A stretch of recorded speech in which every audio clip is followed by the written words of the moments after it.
of the NBA Finals, the prevailing thought, the defending champion Lakers, simply unstoppable.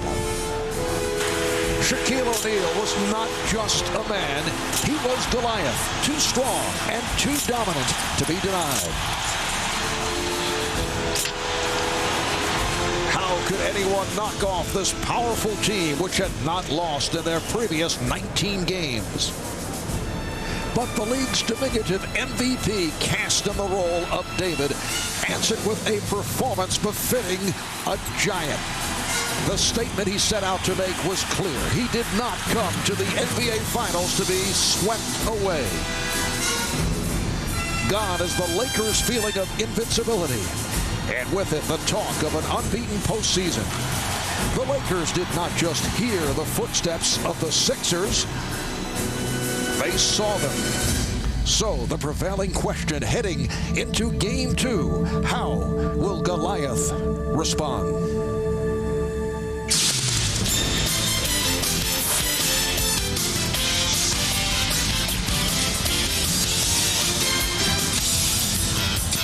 A look at Staples Center, downtown Los Angeles. The capacity crowd, better than 19,000 still filing into the arena as the Philadelphia 76ers get ready to make their way onto the court. A Sixer team that was electrifying in Game 1 Wednesday night.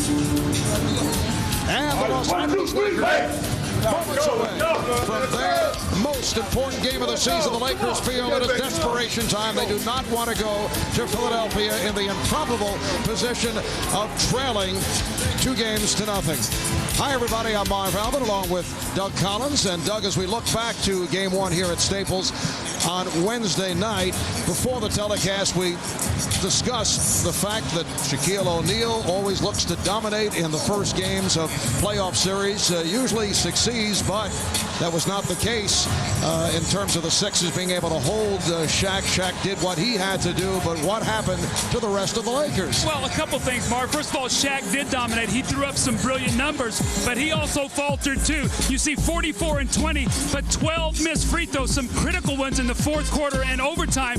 That could be a factor once again tonight if the game is close. But what the 76ers really did was they geared their defense to this man, Kobe Bryant. You see Aaron McKie, his thought process, keep him in front, make him shoot jump shots, do not let him get to the free throw line. This time it's Eric Snow forcing the outside jump shot. Now, when he did get to the rim, who was waiting on him? Dikembe Mutombo for one of his 5 block shots. Now, the critical play of the game. This is Kobe time. Goes to the basket, spins, and turns the ball over. The Sixers go on and win the game in overtime. What happened? Well, Kobe Bryant, who's been brilliant, 31 points average, Fisher 15. They were held to 15 total, 7 of 26. They took away the penetration of Kobe. Fisher got no easy shots. So what do I expect tonight? I think Kobe's going to try to get going early, and we're going to find out what the Lakers are made of. This is the first must-win situation they've had in the playoffs. We'll see how they respond, Mark. And the big question concerning the Philadelphia 76ers, the injury status of their starting guard, Aaron McKie. For more on that, let's check in with Lewis Johnson. All right, Marv, thanks a lot. I'm back by the Philadelphia locker room where I talked to 76ers head trainer Lenny Currier a little while ago, and we talked about Aaron McKie's avulsion. That's the medical word for it, but actually what it is a chip fracture right here on this bone where the red dot is. And so whenever McKie rolls that ankle back and forth, he'll have some pain. Now, this injury is distinctly different from Eric Snow's injury, which is a hairline fracture right there where you see the red dotted lines. I asked Currier, how is he going to manage these injuries tonight for these guys to help them both play, because they will be both on the court? And he said he'll treat both the injuries like sprains. He's going to use 3 types of tape and give them a lot of support so that they'll be able to move back and forth on the court. And then, of course, I asked him about pain management. Obviously, they'll be in a lot of pain, and he said, well, they'll pop a couple of Advil, but the best pain reliever will be rushing through their body at the tip of the ball, and, of course, that is adrenaline. Marv? All right, thank you, Lewis. And in game number 1, it was another magnificent performance by Allen Iverson, capped off by his work in overtime. 7 of the Sixer points in overtime. 7 unanswered points for Iverson to lead his club to the victory. Well, Mark, we saw why he was the MVP. We saw him with moments of brilliance early in the game where he came down the floor on the fast break. Kobe Bryant, an all-league defender, squares him up, knocks the shot in. But we also saw moments of frustration. Last play of the game in regulation, Tyronn Lue would not let him touch the basketball. The game then has to go into overtime. But that did not deter Allen Iverson. The step-back jumper that really sealed the deal. And his numbers were brilliant through the entire basketball game. His energy, his courage, his passion, 48 points, the assist to steals, played all but 3 seconds. So he led his team to victory. But there's other things, Marv, that happen also too. The keys to victory, they got to get easy points off turnovers. They did. They were +6 there. Some early fast break points, they got those +7. A magnificent job on the line, +8. The bench came through +14. Matt Geiger scored 10 points off the bench. So what I expect tonight, first of all, what kind of energy, what kind of passion? Will they come in as underdogs and once again play like they did in game 1, or play like they have the home court with some cushion? If so, they'll be in for a long night, Marv. All right, so coming up, it's game 2 of the NBA Finals. Shaq and the Lakers looking to get back into the series. No one said it was going to be easy, so if we want it, we have to go fight and go get it. That's what I'm willing to do. So Shaquille O'Neal is hoping to even things up with Allen Iverson. Despite a powerful game by Shaq, the Lakers combo was incomplete. Will Kobe and the Lakers regain their form? Or will Iverson and the Sixers once again find the answer? We'll hear from Allen Iverson when Ahmad Rashad returns after these messages. A mystery buried in time. You ever heard of the Clock of Ages? Will unlock the door to the future. You can build, destroy, move back and forth through time. This summer, the fate of mankind will rest in the hands of one.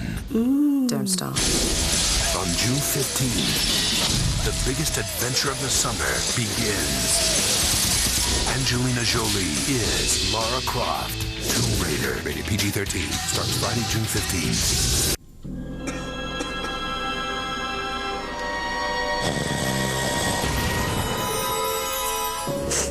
I want a Turbo Ninja.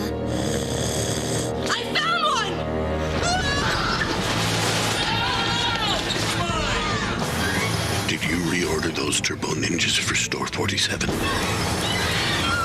I'll take care of it. Now you can do real business from anywhere. It's not a dream. It's e-business innovation from IBM.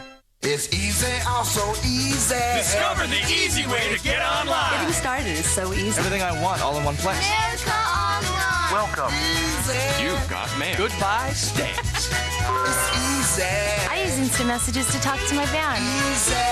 24-hour customer service. Easy. AOL helps protect my kids. It has stuff you won't find anywhere else. AOL is so easy. So easy to use, no wonder it's #1. Call 1-800-4ONLINE. Easy. He crunched through the first round. He crunched through the conference semis.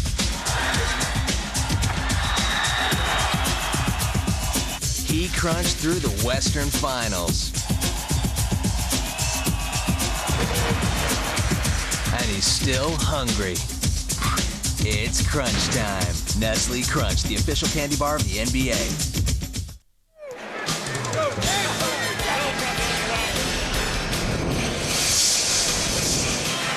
Welcome back to the Staples Center here in Los Angeles. Ahmad Rashad along with Kevin, PJ, and Bill. Steve Snapper Jones is not with us tonight because of a family commitment. Now, one of the interesting things about watching sports is that you get a chance to watch the maturation process of athletes. And there is no better example than Allen Iverson. Since entering the NBA, he has grown up and erased a lot of misconceptions along the way. For me to get people to try to understand me, I had to win. You know, when I was the same person all along, I was just young. When I came into the league, I'm 21 years old, 20 years old, and everybody wanted me to be 30 because of my talent. You know, and it was unfair. They never gave me no room for error. You know, they never gave me any room to grow up, you know. But, I mean, I'm glad that I went through all those things because it made me stronger as a person. It made me a better father. It made me a better son. You know, it made me a better teammate. You know, it made me a better husband. So I'm glad those things happened to me because I can say I went through hell, but I learned from it. Kevin, you have watched Allen Iverson throughout his career. What a tremendous athlete. About time people judge him on how he plays basketball, not how he looks. He says, look, I'm a great basketball player. Judge my heart. Judge what I do. I got a big heart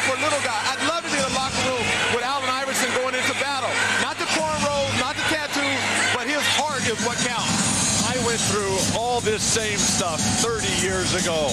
I thought we'd already won this battle. Now, as great as Allen Iverson was in Game 1, Larry Brown told me that there's two critical areas that the Sixers have to get a lot better in. The first one is when the Lakers play the denied defense and keep Iverson from getting possession, they've got to run more back doors, they have to be more creative and more physical, use some dribble handoff. Iverson has to have his touches. And then when the Lakers power forwards, Horace Grant and Robert Horry, when they come to double team Iverson, once he has the ball, Tyrone Hill or whoever has the ball in the power forward spot, they have to come and break the play and come alive offensively, be a lot more active, PJ. Allen Iverson, there's no mystery. He is the answer. He's going to be here. I think it's the other half of the Philadelphia backcourt.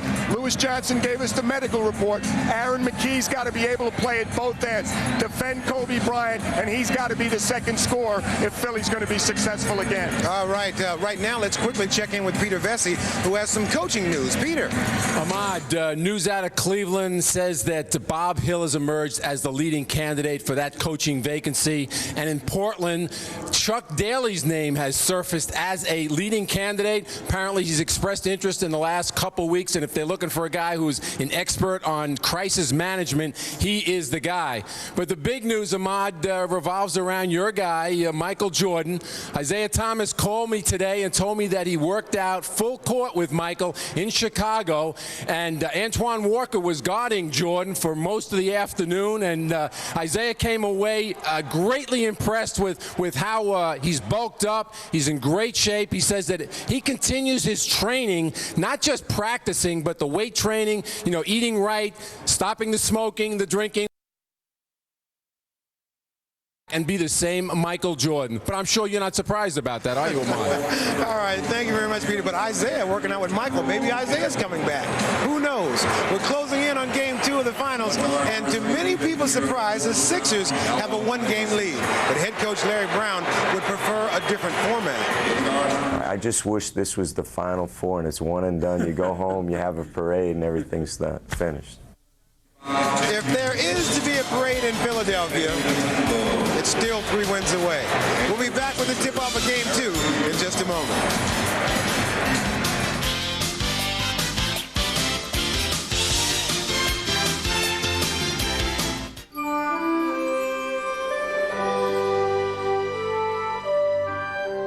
What happens to most beer right after it's packaged?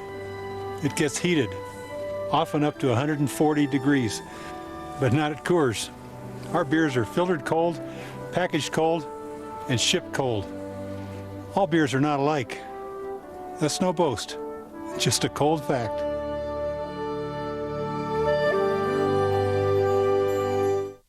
Introducing Net Zero Platinum. Now you can have unlimited internet access with no persistent banner ads, even faster page loads, and it's less than half the cost of AOL. Plus, this weekend only, you can experience Net Zero Platinum absolutely free. So now what are you waiting for?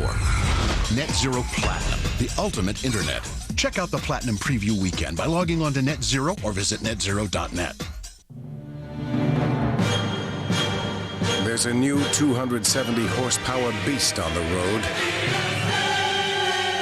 that's more powerful than Jeep Grand Cherokee or any SUV in its class.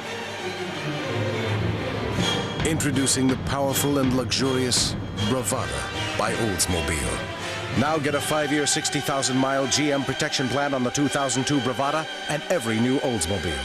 Oldsmobile, backed by GM.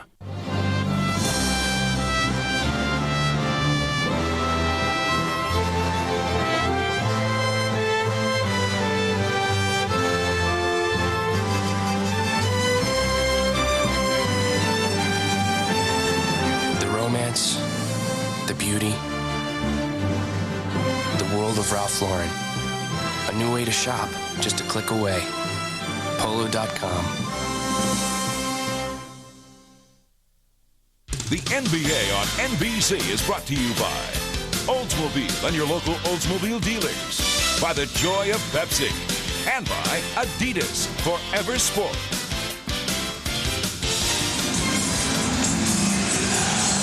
Back at Staples, In Los Angeles for the first time in the last 20 games in 69 days, the Lakers now find themselves answering questions about a loss as they seek to even up this series at 1 apiece. Check of the starting lineups for the Sixers.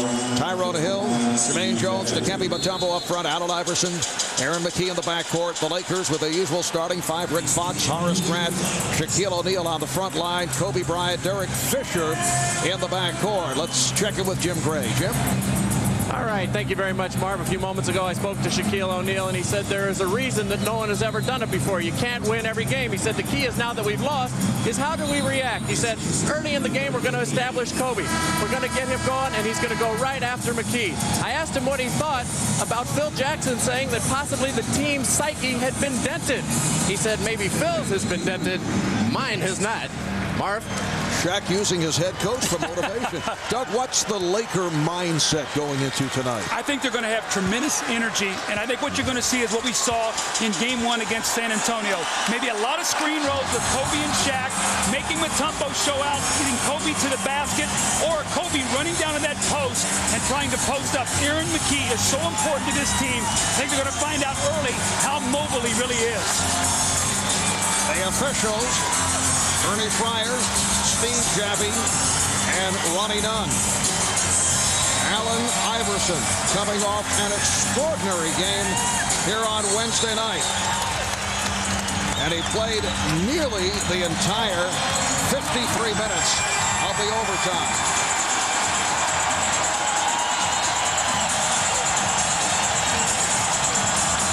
Well, Marv, the loss we can already feel has got the fans excited. They are much more into this game than they were in Game 1. They understand the magnitude of this. Kobe Bryant, Horace Grant with Tyrone Hill right up on him. Derek Fisher had difficulty locating shots the other night. Here's Shaq trying to go glass from deep. 76ers hope to prevent Shaq from setting up in that deep position. Able to take advantage the other night. Here's McKie off the dribble beating Kobe, but obviously not able to make the move. Iverson fires for three, and O'Neal with the rebound guns it down. Here's Fisher. Fouled by McKie. Well, when you struggle like Derek Fisher did in Game 1, what do? You want to get something easy. And he leaked out on the fast break after the long jumper, got a hand in Iverson's face. No one covered back. Here he goes strong to the basket, gets the foul on McKie. More importantly, a couple free throws. Now, Marv, you got a chance to walk up there quickly, see that ball go in the basket, start that feeling once again that you had against San Antonio. Fisher did not go to the line at all the other night. Phil Jackson was telling us yesterday that he felt the Lakers had a conditioning problem in Game 1. He said even Shaq had a problem with energy. He said Derek Fisher looked a step slow on Iverson in Game 1. That's why he came back for the most part with Tyronn Lue. Did a terrific job for a spell on Iverson. I thought the Lakers had great energy the first 6 minutes, and then I thought that conditioning caught up with them. Offensive foul on Iverson.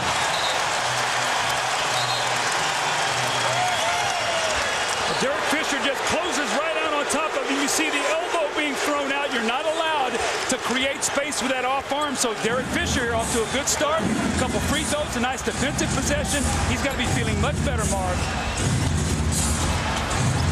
Here's Kobe with his first. Kobe Bryant went 52 minutes in Game 1, but just 7 for 22, 15 points, and he turned it over 6 times. McKie from Mutombo met on a switch by Bryant and foul.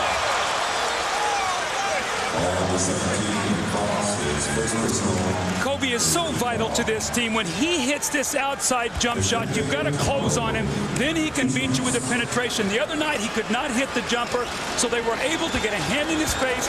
Mark, interestingly enough, he took 22 shots the other night, shot only 1 free throw. That was the technical on Phil Jackson, so they did a great job. McKie and Iverson committed 1 foul the entire game in 102 minutes. Tonight, they already have 2. And the Laker foul on Fox. Mutombo 5 for 7 at the line the other night. You may recall he missed 2 important free throws And as it turned out, his teammates were able to bail him out. No one's talking about those foul shots. At the time, the Sixers had hit 19 in a row. Oh, Fisher! Able to penetrate. Derek Fisher of Blur getting the step, and the Lakers now lead 6-2.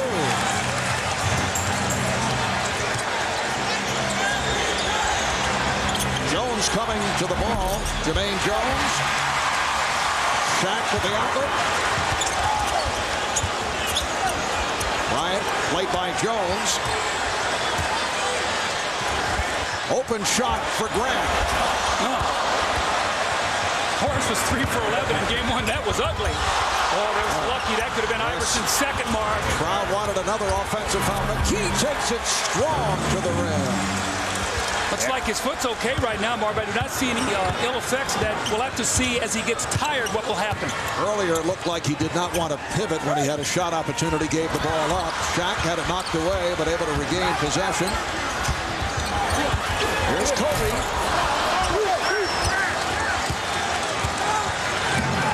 Iverson checking the floor. Look to put the move on Fisher. Hill on the follow. No one boxing out for the Lakers. Well, when Iverson goes to the basket and takes the shot, all eyes go to him, and the Sixers are trained. Go to the basket, get an offensive rebound. That is a real key for them. Game tied at 6. Here's Bryant. Draws the foul. That's a rare opening for Kobe Bryant. The foul was called on Tyrone Hill. There's the play right there that Allen Iverson looked like he could have picked up his second foul. He didn't, and then Aaron McKee took advantage of it as he drove the ball to the basket and got the layup. So that's a critical non-call. And then Allen Iverson, Marv, sometimes you're going to laugh, but I think sometimes these are almost like assists. He brings so many people to him that if they'll go to the offensive boards, it's almost like he's passing to them on their missed shots. So, he'll take 30 shots, maybe miss 20 of them, but if his team can rebound 7, 8, 9 of those, then it's almost like an assist because they'll either get to the free throw line or like that, lay the ball back in the basket. I would never laugh. Well, I had to preface that. That was X and O humor. Lakers 8 and the Sixers 6. We played 3 minutes on this opening quarter. Fisher going chest to chest with Iverson, was able to whip by. Iverson thought he was fouled. Kobe on the reverse.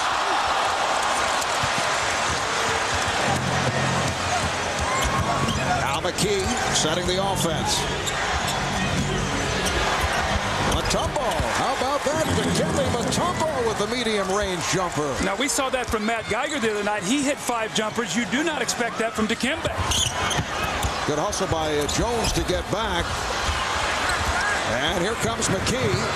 Iverson wide open for 3. So Iverson 0 for his first 4. But as we have seen on a number of occasions, these streaks do not matter when you're talking about Allen Iverson. Well, he's going to take 35 shots, so he will not stop shooting, and he must keep shooting because his teammates expect those shots. Shot clock at 5. Shaquille O'Neal with his first field goal. The Lakers up by 2. You recall the quick start for the Lakers in game 1 when they led by as many as 13 in the first half. Fisher called for the foul. They were off and running 18-5 at one point. Larry Brown said he was very happy when the first quarter score was 23-22 right at the end of the quarter. Well, this is Dikembe, and what he wants him to do is force Shaquille to shoot that little jump shot. No dunks, no layups. We saw in the third quarter of the night he had 18, and Mark 7 of his field goals were right in the lane in the basket area. Allen Iverson amused by Derek Fisher's defensive work and deflected out by Hill. It looks like what the Lakers are doing defensively is any penetration, they're running Horace Grant over as a shot blocker and keeping Shaq back there to be the rebounder. If Shaq goes to block the shots, they'll get hurt on the offensive board. So let's keep watching that, Marv. You think Phil Jackson made the point to Derek Fisher? That's last touch by the Sixers. As he did to us, I think you were a step slow the other day. Well, you know what? Derek Fisher has such personal pride He got up early the day after the game, shot for an hour before his teammates got to the gym.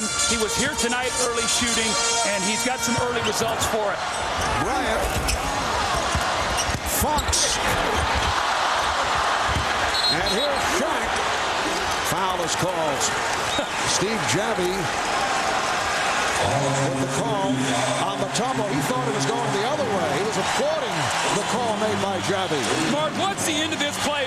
Watch Shaquille O'Neal bang into Rick Fox. I think Fox gets a feeling of what it's like to play against Shaq, but watch him as he starts to go up. He just rocks him back. Wonder what in the world hit me.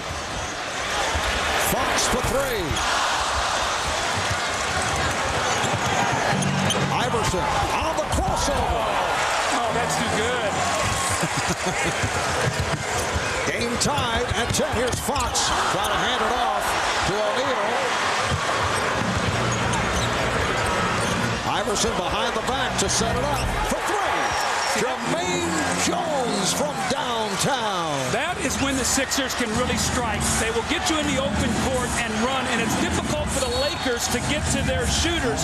This is exactly what we saw in Game 1. Marv, when the Sixers made their run, they did it by running, by getting a layup like Allen Iverson did, that crossover, takes it between three guys off the glass, kisses it in, and then once again running again, the little behind-the-back no-look pass. Jermaine Jones spots up, buries the three. The Sixers lead by 3, and Larry Brown has to be very happy at their start. They're playing with a lot of energy. Coming up at the half, catch a special edition of NBA Celebrity Weakest Link on NBC.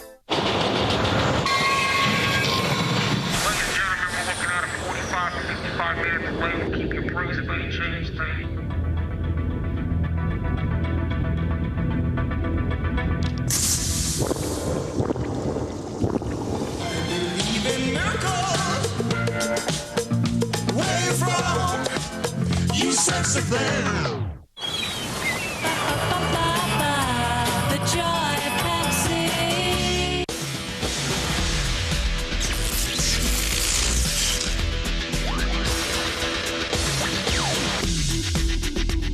Introducing new Armor All Protectant Wipes. Armor All Shine and Protection now in a wipe.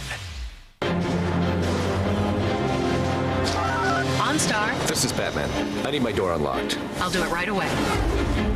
If you get locked out, an OnStar advisor can unlock your doors by remote. Even the most self-sufficient driver needs a little help now and then. OnStar, this is Jeff Hilden. How can I help you, Batman? I'm low on jet fuel. The nearest station is 2 miles ahead on your left. Thanks. Choose road. Validating tires. BF Goodrich tires with traction advantage. Approved. For control you can feel. BF Goodrich tires. Take control.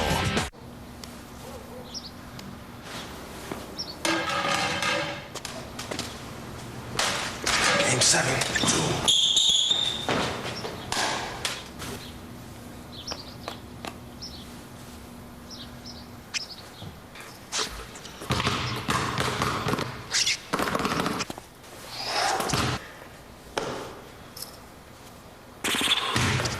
Fourth quarter, Lakers are down by 5. Shakes base.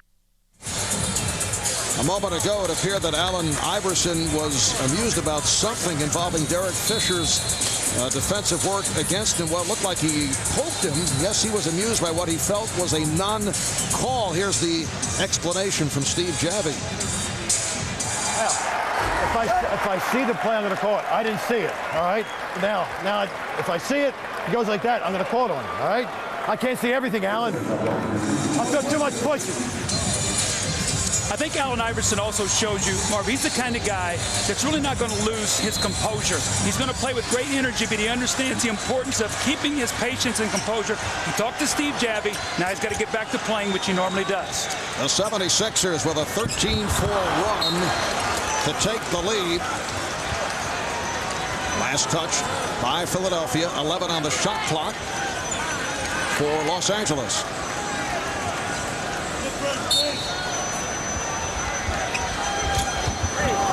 Both teams remaining the same following the timeout.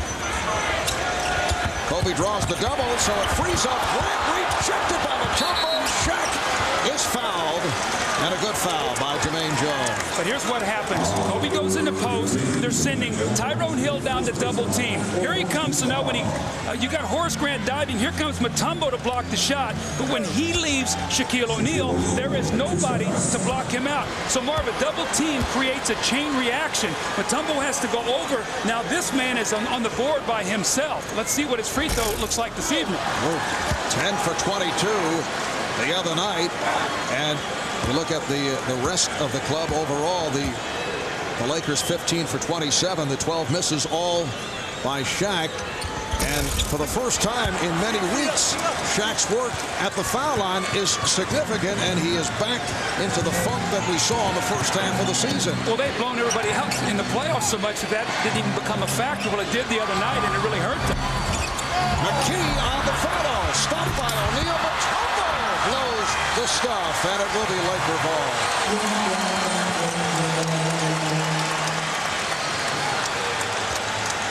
Again, the second shot to the Sixers. This is what they do so well because normally they don't shoot a high percentage. Dikembe just bangs that ball off the back of the rim. Beautiful move by Kobe Bryant to set up the short jumper. 6 points for Kobe. The Lakers only 4 for 13 from the field. They're down by 1. McKee with the step. Nice play. And Mutombo is taken down. The foul is called. Sixers want a flagrant. The officials discussing it. Ronnie Nunn, Steve Javie, Bernie Fryer huddling up. Well, the Sixers can ill afford another injury. Dribble penetration. Here comes Shaq. Horace Grant comes over, takes the hard foul. And as the referees talk it over, we'll have to figure out whether or not it's a flagrant. But when you get inside, again, here comes the defense. Slow on the reaction is Rick Fox. Mutombo goes hard to the basket and gets the foul. So it appears that it's only going to be a two-shot foul, not a flagrant one. Problem there is Dikembe rubbing that right shoulder. We'll have to watch that as the game goes, Marv. This has been a team that has been hard hit by injuries. Dikembe Mutombo playing with that broken left pinky, the injury suffered in the series against Toronto. Foul was called on Horace Grant. Dikembe has turned himself into a second free throw shooter. And that is 3 for 3 here in the first quarter at the line for Mutombo. That's a look before tonight's game. Doug, you prepared the same matter. I was getting ready to say that looked like you before the telecast. You beat me to it.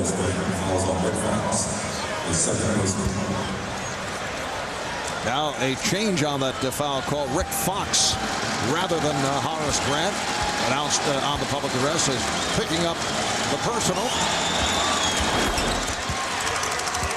And the Sixers now lead 15-12. Well, I think if you're a Sixer fan right now, you have to be very happy. They have come out and they are playing once again as underdogs with that passion that we talked about. Will they be able to sustain it for 48 minutes?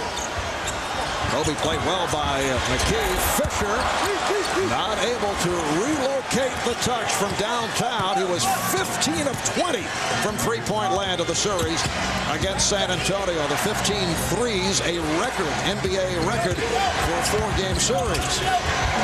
Mutombo. And back comes Fox. Here's Fisher with the step.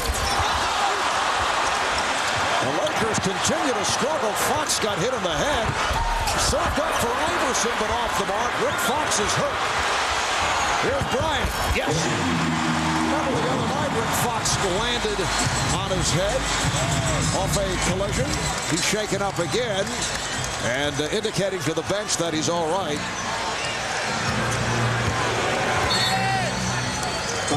Timeout is called by the Sixers with 4:38 remaining in the first, and the Sixers up by 1 point. Well, you see the collision as Rick Fox went for the steal. Looked like he got hit in the back of the head. He laid down on the floor. The Sixers turned the ball over on a break, and Kobe comes right down. This is one of the cleanest looks he's had in both games. He knocks in the jumper. He's off to a great start. The Lakers trail by 1.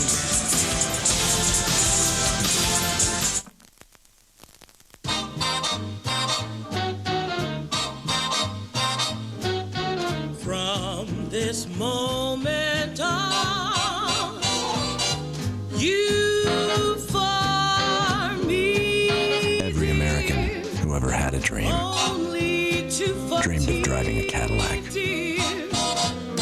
From this moment on. It's time to start dreaming again.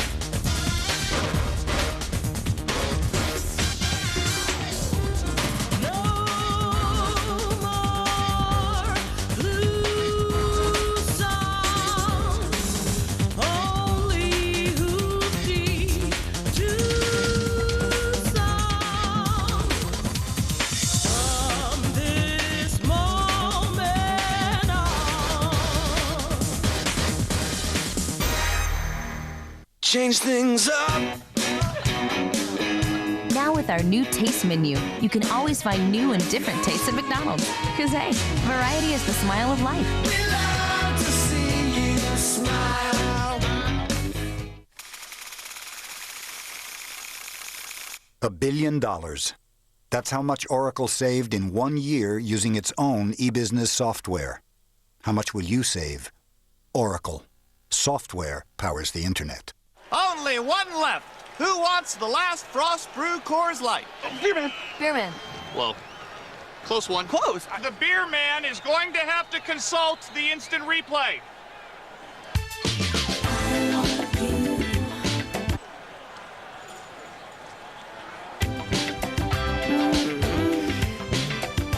Upon further review, the lady gets the Coors Light. Beer man's fair. Look at her. But he ain't stupid. Look at me.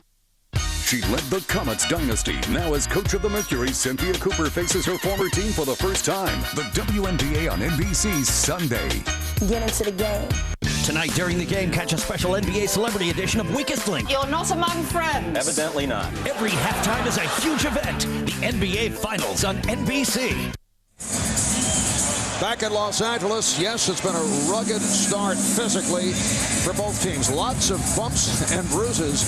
This is something the Sixers have become accustomed to. They could qualify for weekly Rama series. And Doug, here in Hollywood, as you know, anything's possible.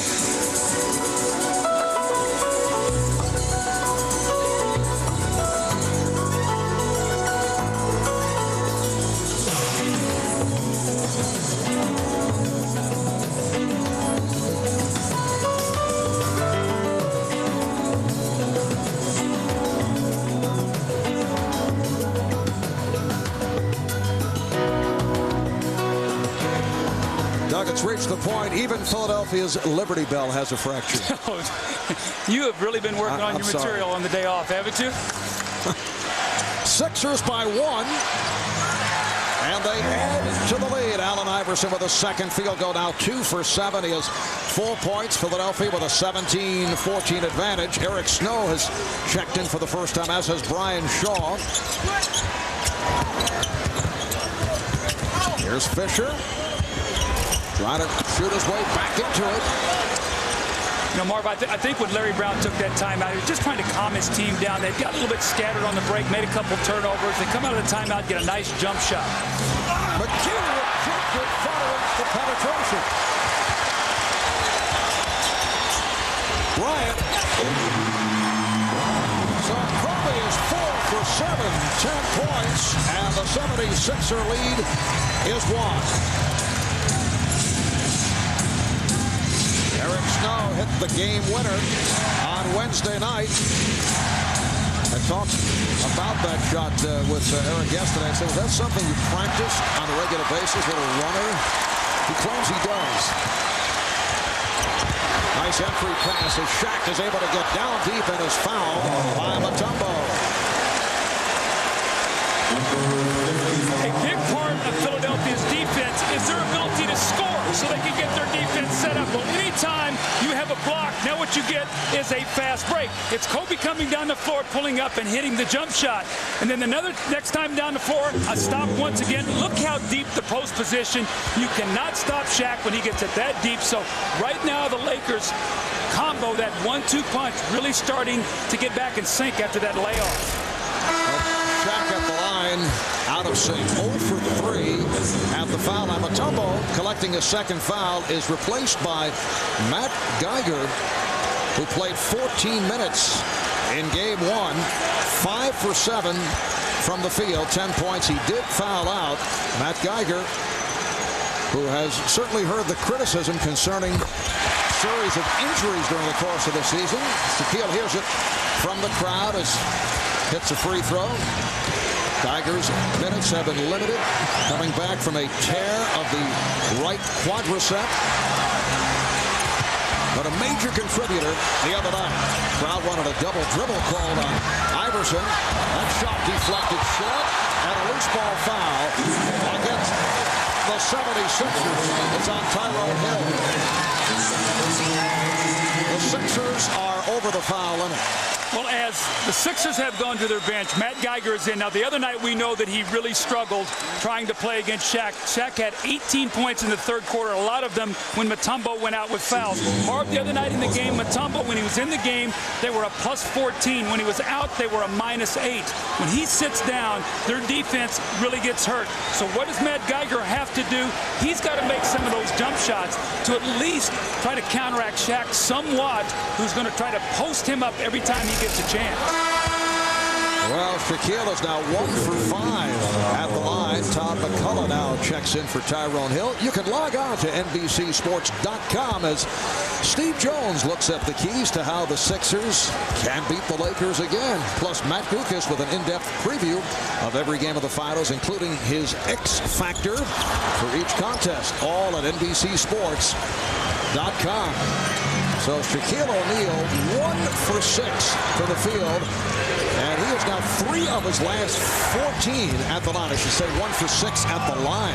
Boy, Allen Iverson, that's about the 4th time now he looks like he's got hit in the face. Oh, McCullough rejected strip by Shaq. Third block shot for Shaquille O'Neal. The lineup. His head turned the other way. And who's sitting on the bench? Mutombo. This is exactly what happened the other night. Dikembe knows he has to stay out of foul trouble. You know where the Lakers are heading now to end this period. Lakers up 19-17 as we come up on 2 minutes to go in the first. Iverson for 3.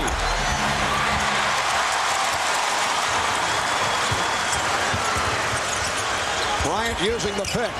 Bryant to the rim. Rebounded by McCullough. Snow pushing it. Leads McKee. Iverson from downtown. You know, it looks like the Lakers are winning this game. It looks like they're dominating inside. When you look up the scoreboard, the Sixers are up 1. They're really an amazing team, Marv. They just keep hanging in there and competing against you. It's not always pretty, but it is effective. They do not go away, as the Milwaukee Bucks can attest to. We used the example the other night. Grant is hammered by McCullough. Perhaps more impressive than any 76er victory was Game 6 when they came from 33 down, hung in, and cut the deficit to 10, although they lost the game. Well, and it was this guy in that 4th period, Allen Iverson, who had 26 points. He said that was one of the reasons why they were able to win Game 7. He got into a rhythm, ended up getting 44 in that game, had 70 in a 5-quarter period of time. So we know he's capable of striking and striking quickly. Marv, you'll go through stretches where he might not score for 9 minutes, and then might score 20 points in a quarter because he's going to be relentless, fearless, and he's going to keep coming at you. One of the 76er heroes from Game 1, Roger Bell, has checked in for the first time. He had the most memorable bucket. There's Shaq getting arrested. The most memorable field goal in that overtime. Well, they were dead in the water, down 5, shot clock winding down, no way to score, and he weaves in there with that left hand. Look out. Derek Fisher lands in the first row. And here's it up close and personal from the crowd. But Mark, just to finish that up, Roger Bell hits that big shot, makes it 3, and then Iverson goes on this 7-point run. But Derek Fisher, emotionally in this game, he really struggled in Game 1, never got into a rhythm after being spectacular against the Spurs. They really need him. He's that 3rd guy they need on the floor to be the scorer. Iverson to the crossover and lost his footing. Deflected out. Last touch by Robert Ory. Phil Jackson has a front line of Grant Horry and Bryant at the small forward. Where everywhere Allen Iverson goes, he draws 2 or 3 guys. Referees rule the ball was tipped. Sixers regained possession. Here's Bell. The box out by Horry. Coming up on 1 minute remaining in the first. Lakers in possession. They lead by 1. Grant setting the screen. Nice screen and roll. Worked beautifully between Horace Grant and Kobe Bryant. See, Todd McCullough does not have the foot speed to be able to show and get back on that play. And that's what I thought they would do more of tonight. Screen roll, try to stretch that Sixer defense. Geiger. Yes. Matt Geiger. 5 of 7 in game 1. Hits on his first field goal attempt. And the Lakers are up 23-22. Bryant being played by Bell. Kobe on fire. 12 points in this first quarter for Kobe Bryant. Well, Kobe normally does his game day interviews with us, Mark. Tonight he declined. He had that game face on early, and he is coming out and has been brilliant here to start this game tonight. Foul on Shaw. Lakers had a foul to give. This is the screen. Now watch McCullough. He's going to come out here, and here comes Kobe. And on the roll, you've got to have somebody step in. Look where Matt Geiger is. He's got to be the guy to get there. He is slow getting there because he's concerned about Robert Horry shooting the basketball. And next time Kobe comes down, and he's in that rhythm now. He's getting distance with that little jab step, pulls up and shoots that jump shot. So as expected, Jim Gray talked about it to start the game. They're going to go to Kobe early, and he's delivered. Rodney Buford, who did not play at all in game 1, is checked in as the Sixers hold for a final shot of this opening quarter. 3-second differential between the game clock and the shot clock. 1 on the 24. McKee, yes!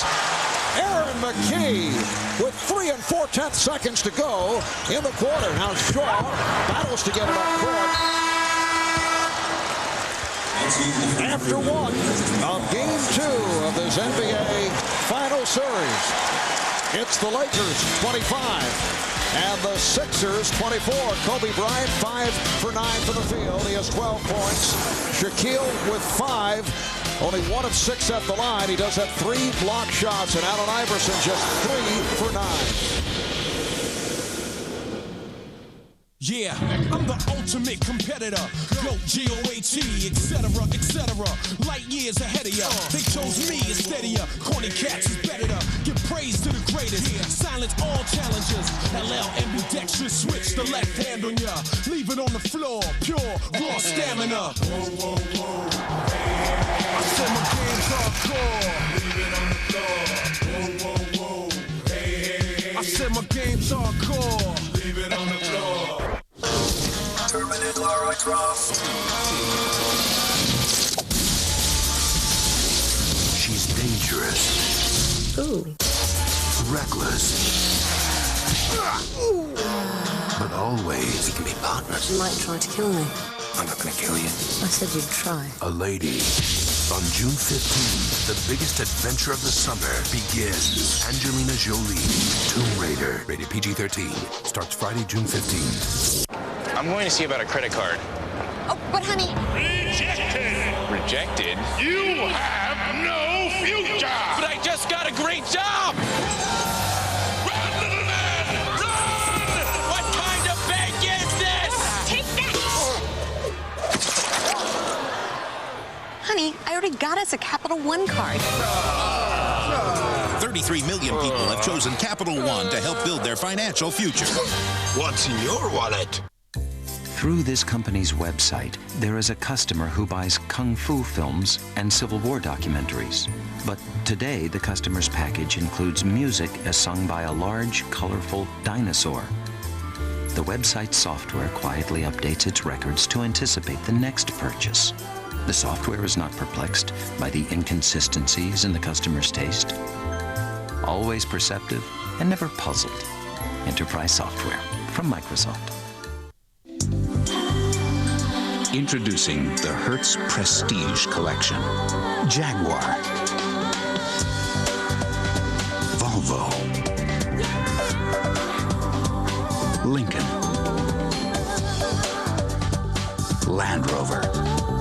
part of the new Hertz Prestige collection. If they're your kinds of cars, Hertz is your kind of car rental company.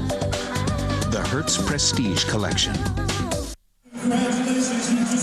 Let's take a total view of this play. Allen Iverson's on the left wing. The first rule of defense, you got to stop the ball. Well, the Lakers do that, but they're outnumbered because the Sixers have forced a turnover. And what happens? Who was left wide open? This guy right over here on the wing. Allen Iverson, the leading scorer in the league, the MVP. He runs the floor, as does three other teammates. They outnumber him, and Aaron McKee makes a great decision. He finds his partner, and he knocks in the open three. That's why when you run that fast break, Marv, the more guys you can get out storming that floor, you force the defense to stop the basketball. Somebody's going to get a good shot. That time it was Iverson.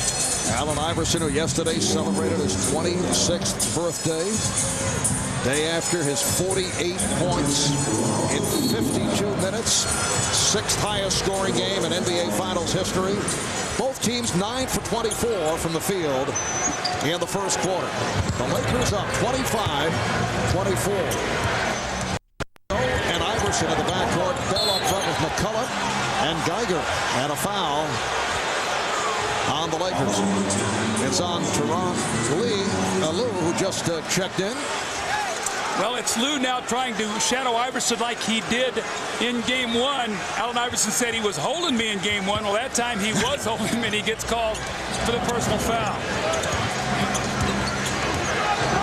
Ron Lou, one of the heroes for the Lakers in game number 1. What a move by Eric Snow, going high off glass for his first field goal. You know, Marv, when there's a sign of rust or when your conditioning is down, you turn the basketball over. Game 1, the Lakers turned over 19 times. Tonight, only 1. They're sharper. You can see it. The 76ers defense is still the same, but the Laker offense is much crisper right now. They're taking care of the basketball. Todd McCullough picks up his second foul. Dikembe Mutombo sitting down after collecting his second late in the first quarter. Larry Brown patched a front line together here with Mutombo getting the rest along with Hill. Nice jump hook by O'Neal. So Shaq 3 of 4 from the field. He has 7, and the Lakers have a 1-point lead. Marv, you make a great point. How much time can Larry Brown buy from Mutombo? How close can they stay so he does not get in foul trouble tonight? McCullough deep in the post against O'Neal. He was waved off by Roger Bell. Here's Snow in a crowd. Lost it. So you're looking at a 6er front line of Todd McCullough, Matt Geiger, and Roger Bell. Shaw throwing that lob. Bryant trying to draw the foul. This is Roger Bell leading Todd McCullough. When you take a bad shot, the 76ers are going to run back at you. Kobe took a difficult shot. Phil Jackson not happy with that. And the Sixers right back down the floor and laying the ball in the basket. That's how they're winning this game right now. Todd McCullough, 7-footer with excellent hands. Second-round draft pick last year by way of Winnipeg, Manitoba, Canada. Good hustle by Orr. Shaw. And Iverson on the ball. Iverson putting moves on Shaw, setting up the fadeaway. Allen Iverson with a gorgeous behind-the-back maneuver. He has 9 points, and you sense he is getting into it. He put on so many moves there, Brian Shaw couldn't even react. I flinched twice. I did too. Nice setup.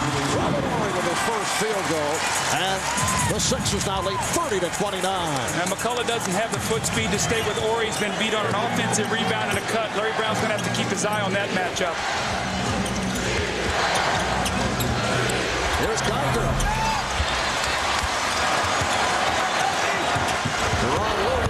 For Kobe Bryant. O'Neal on the offensive glass.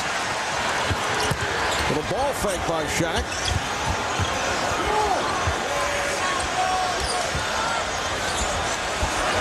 Roger Bell did a nice defensive job the other night against Kobe Bryant.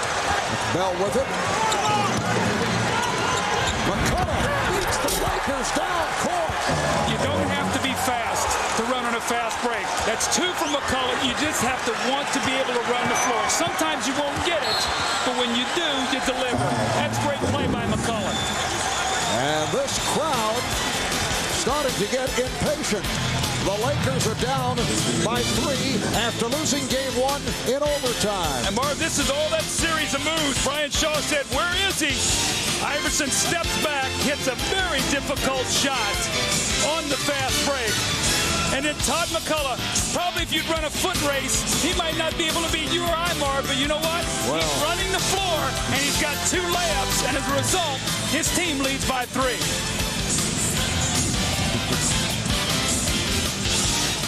Coming up at the half, catch a special edition of NBA Celebrity Weakest Link on NBC.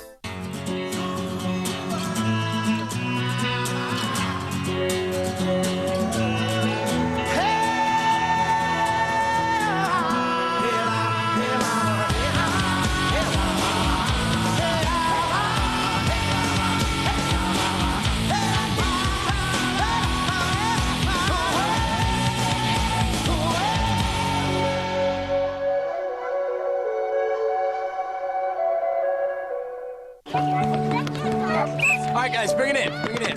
Hey, where's Billy? He's sick. He's our best player. Yeah, we can't play without him. Come on, it's gonna be okay. It's for the championship, Coach. There's gonna be a lot of other games. Hey, I can play. Do you know how? I'm not bad. He's tall. What do you think? All right, let's go! Hey, if we win, we get to go to McDonald's. So don't play.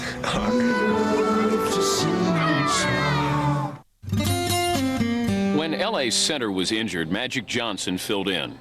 He scored 42 points with 15 rebounds and 7 assists in a game that clinched the World Championship. Not too bad, considering Magic had not played center since he was a senior in high school. Hey, nothing beats an original.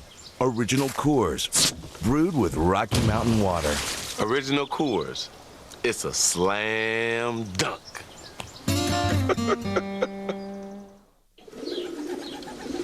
I think your creativity comes from within. I think everybody is born with creativity, but I believe it's the trust in yourself and the trust in your emotions to talk to yourself, so to speak, to become your own psychologist, to let your emotions out on a piece of paper, to not be afraid of anything, not be afraid of what people think, not be afraid of what people may say, to just be yourself. And I think that's something that's rare nowadays. The NBA on NBC is brought to you by Ford Outfitters, no boundaries. By Original Coors, nothing beats an original. By Microsoft, provider of software for the agile business, helping you gain a competitive advantage in the business arena. And by Warner Brothers' new motion picture, AI, in theaters everywhere starting Friday, June 29th. These aerial pictures courtesy of the Goodyear Blimp Eagle based in Carson, California. Goodyear currently operates 6 airships, 3 in the U.S., 2 in Europe, 1 in South America. But you knew all that, Doug. Yeah. Sixers have taken a 3-point lead. Allen Iverson continues to question why no foul calls on the physical play on the part of the Lakers. I'm not going to see everything, all right? They have we're going my time. That's all. Why you like always? I'm telling you, if I see something's a foul, I'm going to blow the whistle.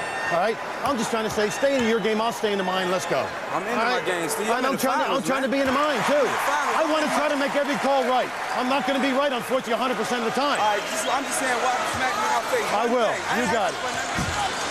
Such a rational explanation from the official, Steve Javie. What you can see is Derek Fisher is using the one hand and trying to get it in Iverson's face to disrupt his vision. Iverson said, you know what, I've been hit 3 times now. Please watch it. Iverson, yes. And Tyronn Lue was all over him. A series of crossovers setting up the shot for Iverson, who now has 11, and the Sixers lead by 5. Offensive foul. Rick Fox pushing out, picks up his 3rd. Larry Brown loves to front in the low post with his defense, but Allen Iverson on this play, that little pullback, he takes the ball between his legs to create distance, and he's hit 2 very difficult shots in a row. Starting to get that look on his face of why he was the MVP. This guy has got so much energy. Kobe Bryant has made his return 0 for 3 from the field in the second quarter. McKee for McCullough. And he draws the foul. And Todd McCullough has emerged as a presence for the Sixers here in the second quarter, as Matt Geiger did back in Game 1. Well, we talked about the bench scoring. It was 29-15 in Game 1, plus 14 for the 76ers. You can already see what Todd McCullough has done. In a 7-minute period of time, he has 4 points. More importantly, the better he and Geiger play, it allows Dikembe Mutombo to stay over on that bench with only 2 fouls. So this is critical time that the Sixers are getting this kind of production from their bench players. McCullough just a 64% free throw shooter during the regular season. Let's check in with Lewis Johnson. Lewis? All right, Marv, thanks. You know, we documented Aaron McKee's chip fracture in his ankle, but during the last time out, he had a heating pad on his left quadricep. I've been told by the trainers he has an actual strain. He's trying to play through it right now, but they're going to look at it again at halftime, and we'll follow up in the third quarter. Marv? All right, Lewis. McKee remaining on the floor. Kevin Ollie has checked in for the first time, and the Sixers take a timeout off the pressure defense shown by the Lakers. 7:32 remaining first half, and Philadelphia leads by 4.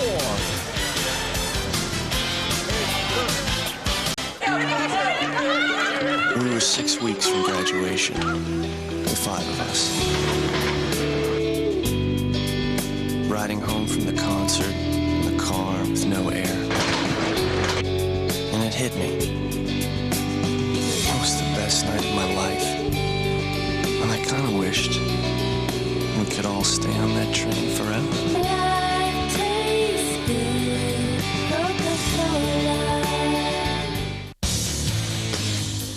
Did you ever see that movie, You've Got Mail? Where this guy and girl fall in love emailing each other a bunch of times? Anyway, they finally meet face to face, and there's this big romantic kiss. You know the movie I'm talking about? Did you ever see that one? Well, this guy didn't. Ford F-Series Super Duty. Built Ford tough. They hate us, you know, the humans. They made us too smart, too quick, and too many. Remember, we are only demolishing artificiality. We are suffering for the mistakes they made, because when the end comes, all that will be left is us.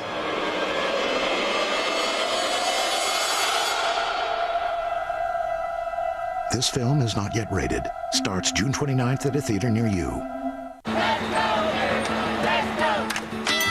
Hey, we need some air. Can we pump them up? See, we gotta pump these up. We gotta get them. Hold this one. There you go. What the... There you go. Come on. Thank you very much. All right, that's good.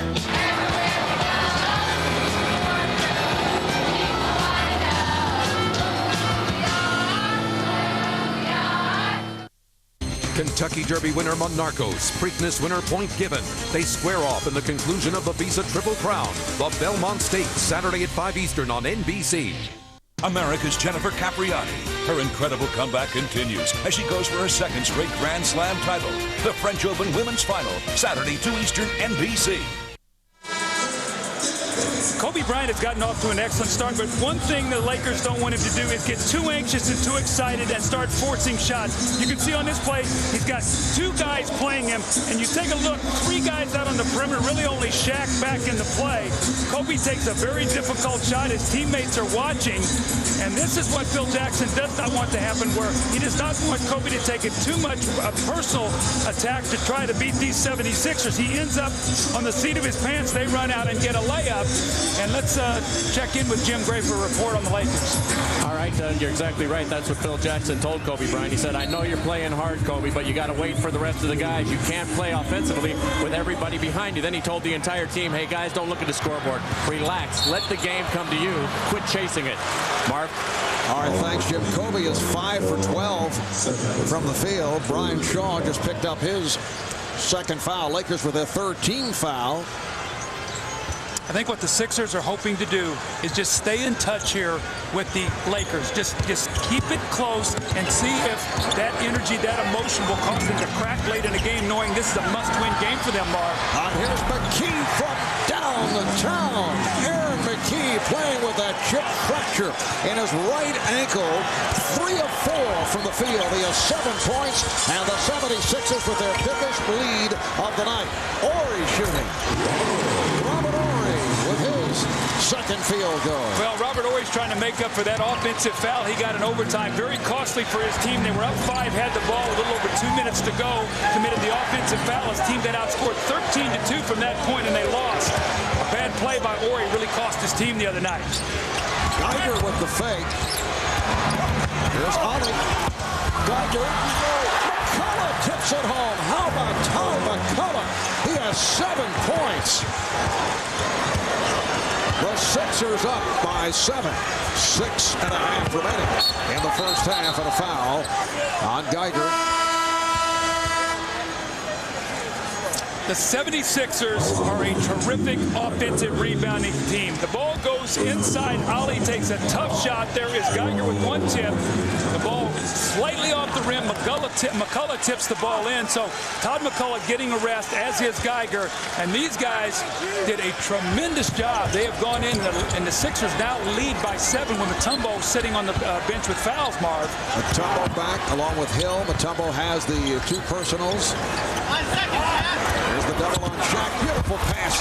Strong out of it. Hit the there for the putback. Shaquille so tough in game 1 on putbacks.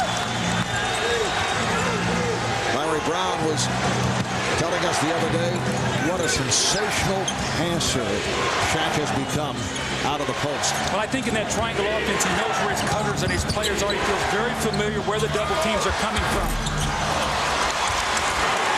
Back comes Bryant. Kobe going 1-on-2.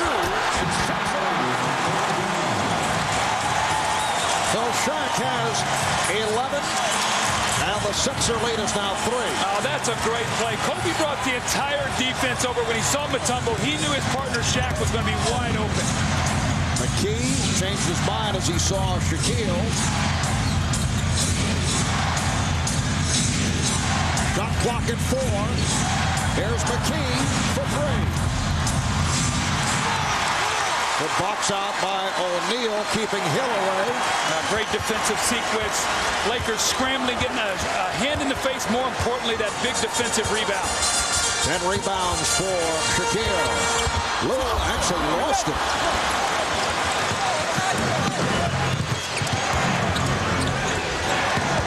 Ollie not looking to shoot. Wide open.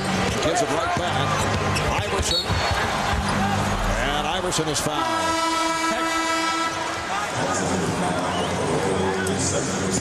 Now this is the patience that Phil Jackson wants from Kobe Bryant. Survey the floor, penetrate, find Shaq, and that is a very, very high percentage shot.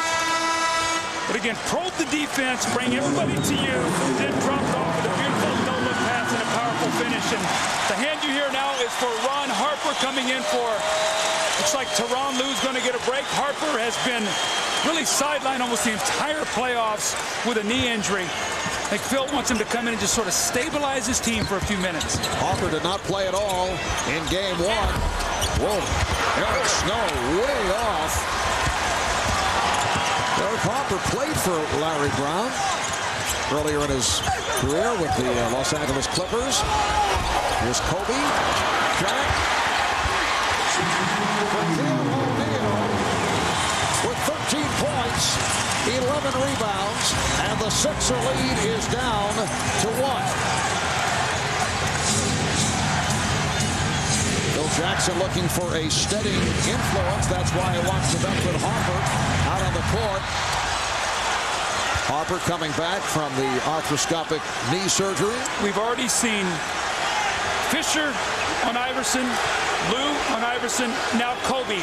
3 different looks. Now Kobe is bigger. He can get up, and what he's going to do is try to bother him from behind if he looks to take the shot, run him into the double team, and get a lot of help. Remember now, 2 years ago, Kobe held him scoreless in the second half of a game in Philadelphia that the Lakers won on the road, so he knows how to defend a little bit against Iverson. McKee from downtown. 10 points for McKee. That's his second three. And the Sixers lead at 43-39. Philadelphia now 4 for 7 from beyond the three-point line. Robert Horry attempting that three, kept alive by Bryant. Kobe on the spin. He has 14. Well, what's keeping the Lakers alive right now, Marv, is that offensive backboard. Both of these teams, excellent offensive rebounding teams. Kobe gets an offensive rebound and a score. We've seen Shaq get a couple. Philadelphia's got a defensive rebound that ball. Shattered defense from the crowd here at Staples. Iverson beats Bryant off the dribble. Rebound Orange played well.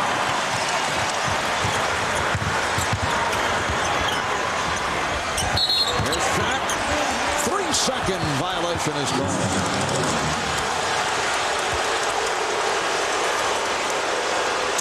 What kind of poise and patience now will the Sixers have as we start to make this little run to the halftime? We see Larry Brown talking to his team, calling out a set play. 3:11 here to go, Marv. They're up 2.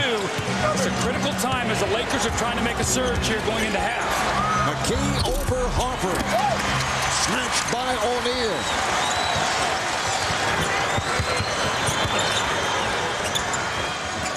Shaw wide open for 3. Lakers not able to hit from downtown. Mutombo thought he was fouled. Iverson on the wing. Iverson coming up on 2.5 remaining in this first half. Lakers with the ball down by 2. And this crowd urging the Lakers on.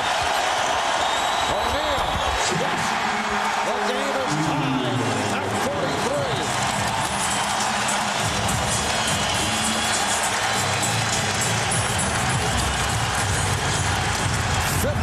Points, 13 rebounds for Shaquille O'Neal.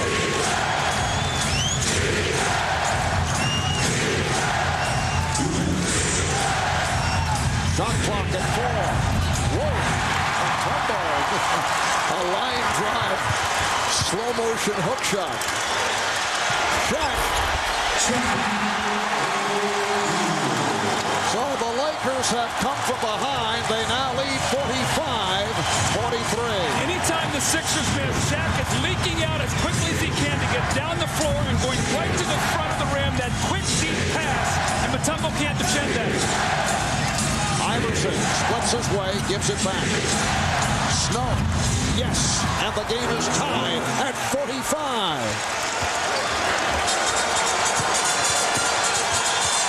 We're approaching 1 minute left in the first half.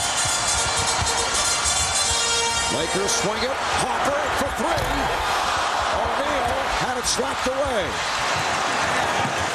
And Snow, bobbled by Bryant, coughed it up.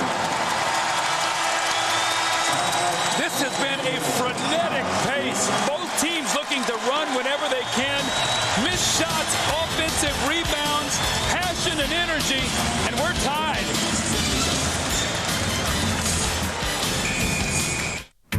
People come up and they have a barrier. They're like this, and we try to overcome that. Blue Oval is a way of treating your customers, treating your customers the way they should be treated, the way you would want to be treated. That thumbprint means that we're putting our heart and soul into the service of that vehicle.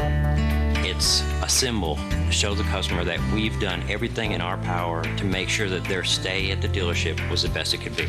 For your Blue Oval certified Ford dealer, call or click Blue Oval.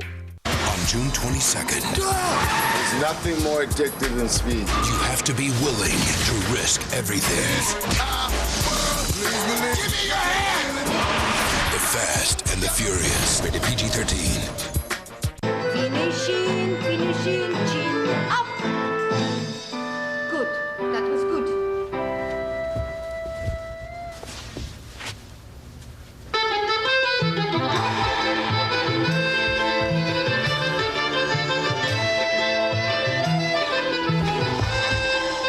Just because you're good at one thing doesn't mean you're good at everything.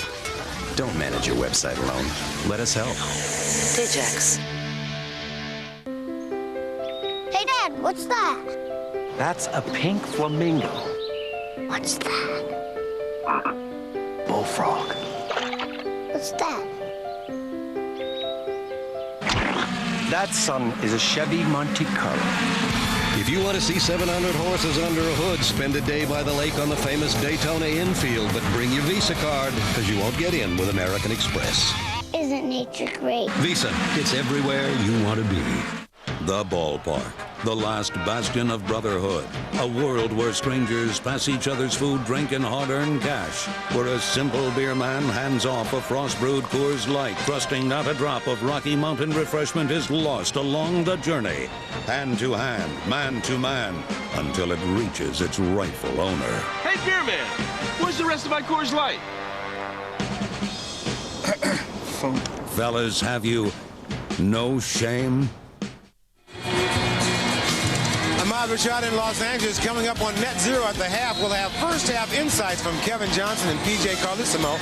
We'll also bring you a special NBA edition of The Weakest Link featuring Bill Walton, Baron Davis of the Charlotte Hornets, Bob Costas, Steve Snapper Jones, and the Los Angeles Sparks, Lisa Leslie, who is basketball's weakest link? Well, we'll find out.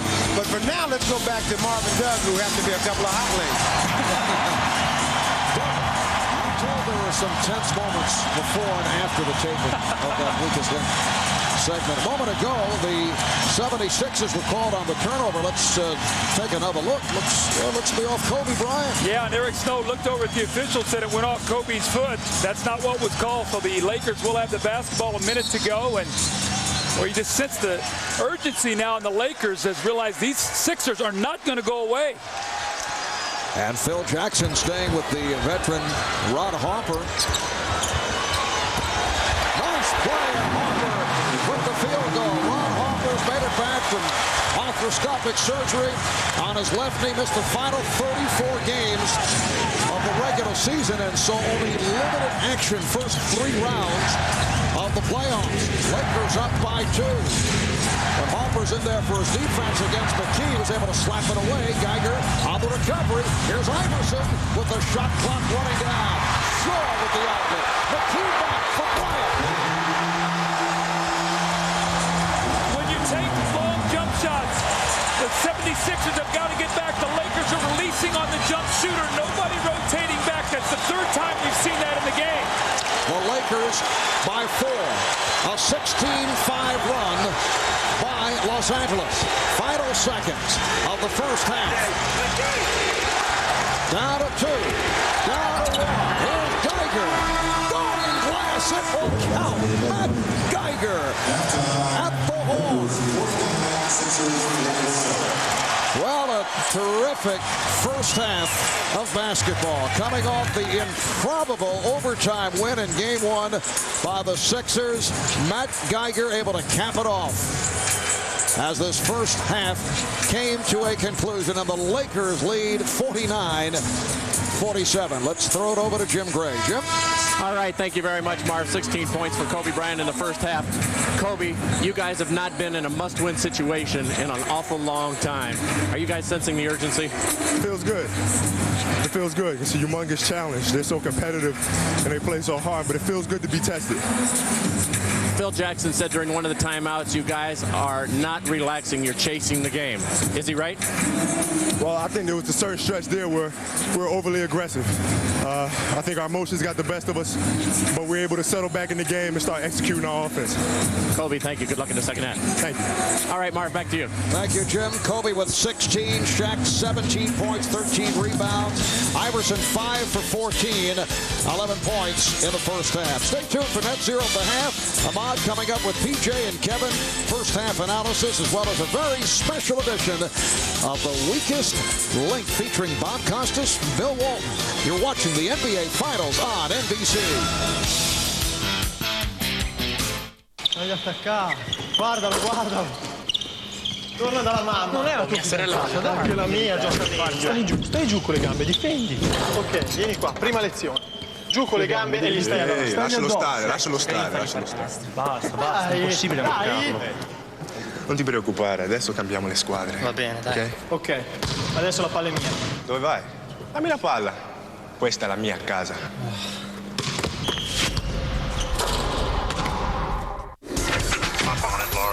Now at Taco Bell, experience the excitement of the Tomb Raider movie when you play the Tomb Raider Instant Win game. Win instantly or match pictures on Game Piece triangles and win. The grand prize, you and 3 friends take a private jet on an exotic archaeological adventure. Or win $1 million or one of millions of other great prizes.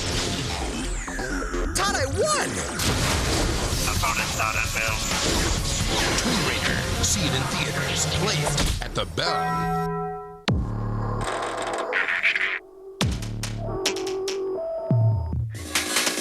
We test dehydration under extreme conditions. We test how the brain works when the body is fatigued. We test over and over in a real lab with real athletes with a very focused goal of improving athletic performance. It's called the Gatorade Sports Science Institute. You can look it up. Remember the A-Team? Now there was an odd bunch of individuals.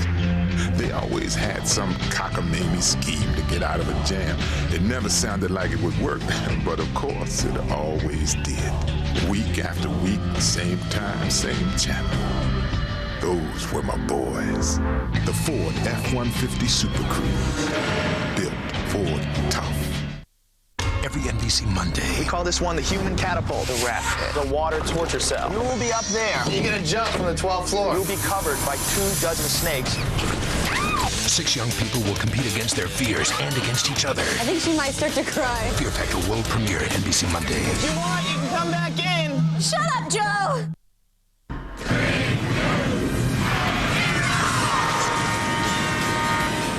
Welcome to Net Zero. At the half, Net Zero Defenders of the Free World. Introducing Net Zero Platinum, the ultimate internet. Call 1-800-DEFENDER today. It is halftime here at the Staples Center with the Lakers leading the Sixers by 2 in Game 2 of the NBA Finals. Ahmad Rashad along with Kevin and PJ as we take a look at the first half. Kevin. The Lakers have woken up. They're starting to play their basketball. They don't have a big lead. They're starting to execute. I feel good about the tempo that LA is playing right now. Yeah, I like the tempo for Philadelphia. Surprisingly, I think Philadelphia's trying to run it up the floor.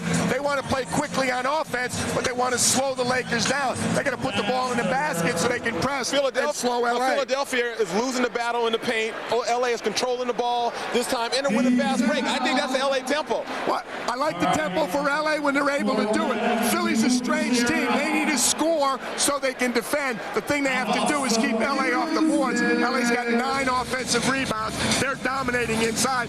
They're hammering them points in the paint. Look for Kobe Bryant and Shaq to continue to put the pressure on Philly. The bench guys, the supporting cast on LA will step up the second half. And Philly, as they always do, they're still hanging in there. Aaron McKee looks good, too. He doesn't look injured at all. All right, turning now to tennis and today's results from the French Open. Top seed and defending champion Gustavo Kuerten reached the final with a straight set victory. He'll face Spain's Alex Correia for the title on Sunday. On the women's side, American Jennifer Capriati goes for her second straight Grand Slam title tomorrow when she faces Kim Clijsters of Belgium. We'll bring you coverage beginning at 2 o'clock Eastern. In horse racing, tomorrow is the third leg of the Visa Triple Crown, the Belmont Stakes. It's a showdown between Kentucky Derby winner Monarchos and Preakness winner Point Given. Our coverage of the Belmont gets underway at 5 Eastern. Coming up, it's a special NBA edition of The Weakest Link when Net Zero at the half continues.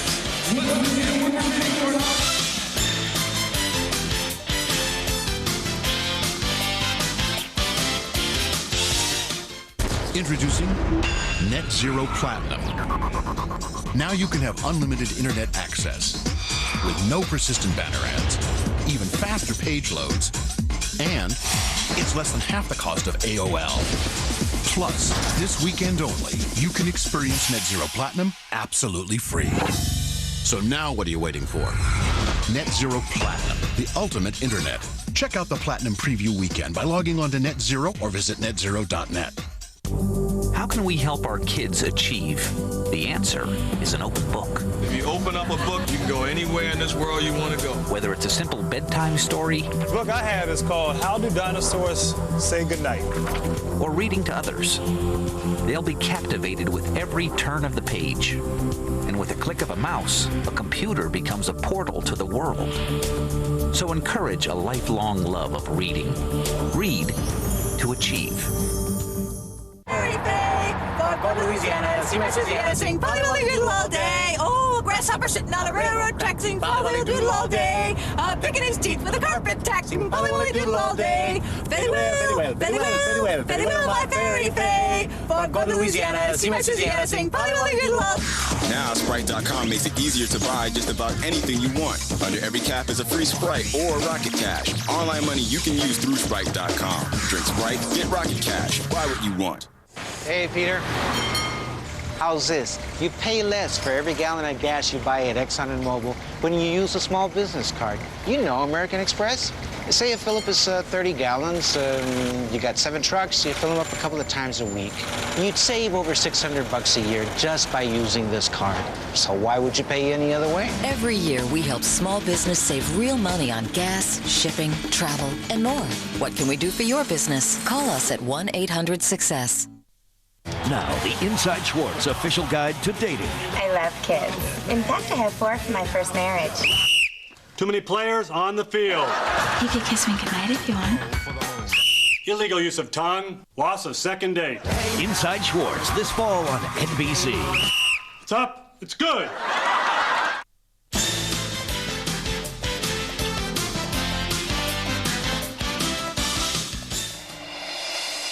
Here are the 5 contestants who will take part in our special halftime edition of The Weakest Link.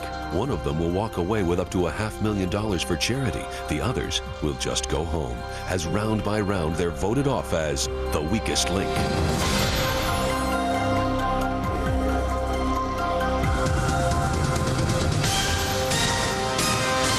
Welcome to a special NBA halftime edition of The Weakest Link. Any of the 5 people in the studio here today could win up to $500,000 for the charity of their choice. If they want to win that money, they'll have to work as a team. But only one of them will make it to the end, as round by round, we eliminate the player voted the weakest link. Let's meet the team. My name is Bob. I'm from St. Louis, Missouri. I'm a shepherd, and I'm playing for Cardinal Glennon Children's Hospital. Hi, I'm Barron, play for the Charlotte Hornets from Los Angeles, California, and I'll be playing for the United Negro College Fund. Hi, I'm Lisa Leslie of the Los Angeles Sparks. I'm from Los Angeles, California, and I'm playing for NABCO, which is the National Alliance of Breast Cancer Organization. Steve from Portland, and I want you to know there's a conspiracy here already, but I'm playing for the Jackie Robinson Foundation. I'm Bill from San Diego, California. I'm Bob Costas' valet, and I'm playing for the NBA Retired Players Association. Now the rules, team. In each round, the aim is to answer enough questions correctly to reach your $100,000 target within the time limit. The first round lasts for 2 minutes. We'll start with the player in the first position. That's you, Bob. Let's play The Weakest Link. The first question is for $1,000. Start the clock. Bob, which former U.S. territory became the 50th state? Hawaii. Correct, Barron. The University of North Carolina in Chapel Hill has a basketball arena named for what NCAA coach? Dean Smith. Correct, Lisa. Thanks. In language, what term for an outlaw is also the title of an album by the Eagles? I don't know. Desperado. Snapper. In math, what is 11 times 14? I don't know. 154. Bill, what American astronaut was the first man to set foot on the moon? Neil Armstrong. Correct, Bob. Thanks. What U.S. state is currently home to exactly 3 NBA teams? California. Texas. Bank. Barron, how many times has Jim Carrey been nominated for an Academy Award? 5. 0. Lisa, in history, which Roosevelt was elected president as a Republican? No. Theodore. Theodore. I have to accept your first answer. Snapper, in geography, Helsinki is the capital of what northern European country?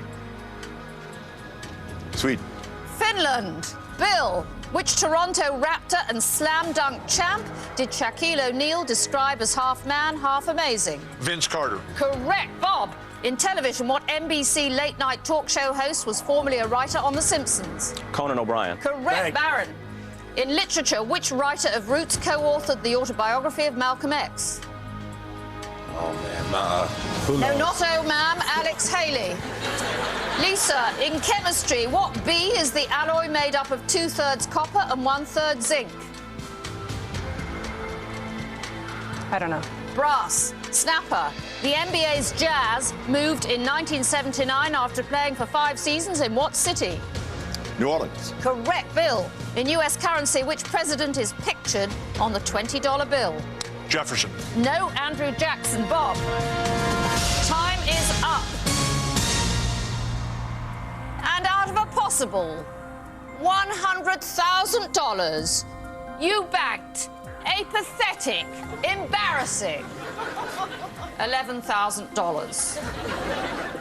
That money will go through to the next round, but one of you most certainly will not. Who thinks NBA stands for no brains allowed?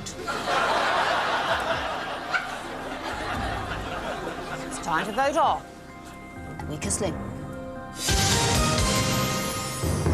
Statistically, Bob is the strongest link. The weakest link is Lisa. She got all of her questions wrong. But will the other players have noticed? Okay, voting over. It's time to reveal who you think is the weakest link. Baron. Bob. Bill. Bob. Lisa.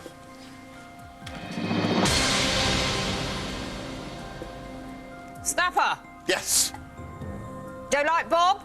He's a little nervous, you know. And when he gets this way, he throws up on people. Bob. Anne. With 2 votes, you are the weakest link. Goodbye. I'm the guy responsible for popularizing his nickname, the Snapper. And I can only surmise that he doesn't really like that moniker, and finally he's getting back at me. Round 2, team. So far, you've banked $11,000. There are 4 of you left. 15 seconds is now coming off the clock. You have voted off the strongest link from the last round. So we'll start with the second strongest link. Amazingly, that's you, Bill. Let's play the weakest link. Start the clock. Bill, in movies, who won a Best Actor Oscar for the film Gladiator? Maximus. No, Russell Crowe. Baron, what Maryland city is the location of the United States Naval Academy? Maryland. Annapolis. Lisa, in the history of the NBA, which coach has the most career victories?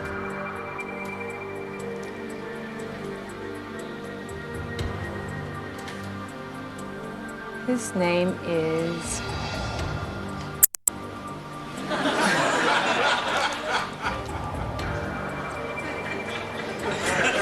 I don't know. Lenny Wilkens. Snapper. In movies, which actress played the title role in the 1997 film Jackie Brown?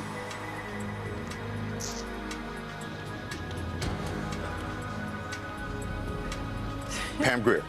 Correct, Bill. Thank In you. television, which cafe was a frequent location on Seinfeld, Monks or the Peach Pit? Highway 61. Monks. Baron, in politics, Hillary Clinton is the junior senator from what state? New York. Correct, Lisa. In medicine, the disease scurvy is caused by a lack of which vitamin? C. Correct. Snapper, Bank. what city is home to the 4-time WNBA champion Comets? Houston. Correct, Bill. Bank. What Weight Watchers spokesperson holds the title of Duchess of York? Ferguson. Correct, Sarah Right. Ferguson. Baron. In Warner Brothers animation, Marvin, the little alien with the big helmet, is from what planet? Mars. Correct, Lisa. In food, which chef catered President Wilson's wedding before attaching his name to beefaroni?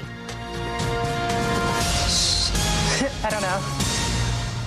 Time is up, but the correct answer is Chef Boyardee. Team, in that round, you actually managed to answer 5 questions in a row correctly. Astonishingly, instead of winning $100,000, you banked $6,000. Who needs to be benched? One of you is about to leave with nothing. It's time to vote off the weakest link.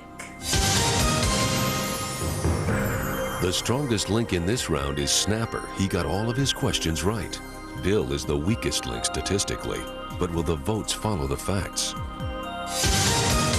Okay, voting over, it's time to reveal who you think is the weakest link. Lisa. Snapper. Lisa. Lisa. Baron, which college did you go to? He went to UCLA. And No one is talking to you at the moment. Why, Lisa? She held us up. Bill? Yes. Why, Lisa? She certainly didn't know Lenny Wilkens, one of the 2 people in the Basketball Hall of Fame, twice. All right. And So you know and all she my went to answers, and you don't USC. know any of yours. Lisa, with 3 votes, you are the weakest link. Goodbye. Player haters. Anyway, goodbye. I think Snapper will be the last one standing because I believe they'll get Baron out of there because he's one of the young guys, and then there'll be Snapper. I think he'll be left standing.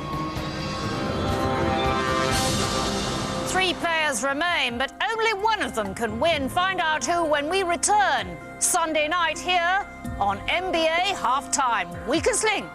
Now back to Ahmad Rashad.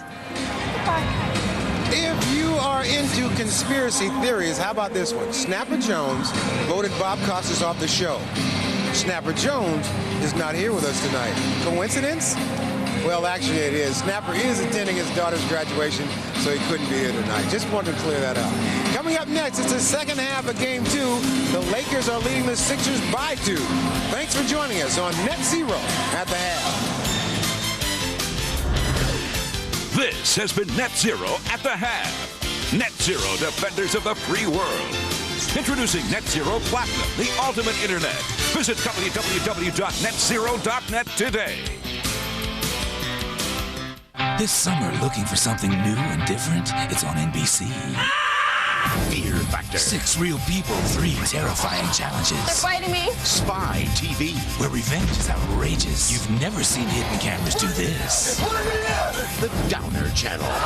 Comedy so different it defies description. And coming soon, the biggest of them all. Lost. Could you find your way home from the darkest corners of the world? New, different. NBC this summer. Live, local, late-breaking coverage. That's our commitment. 24 hours a day, 7 days a week. Turn to WBAL TV 11 News this weekend. Live coverage of late-breaking news at 6 and 11 with Lisa Robinson and Matt Jadlow.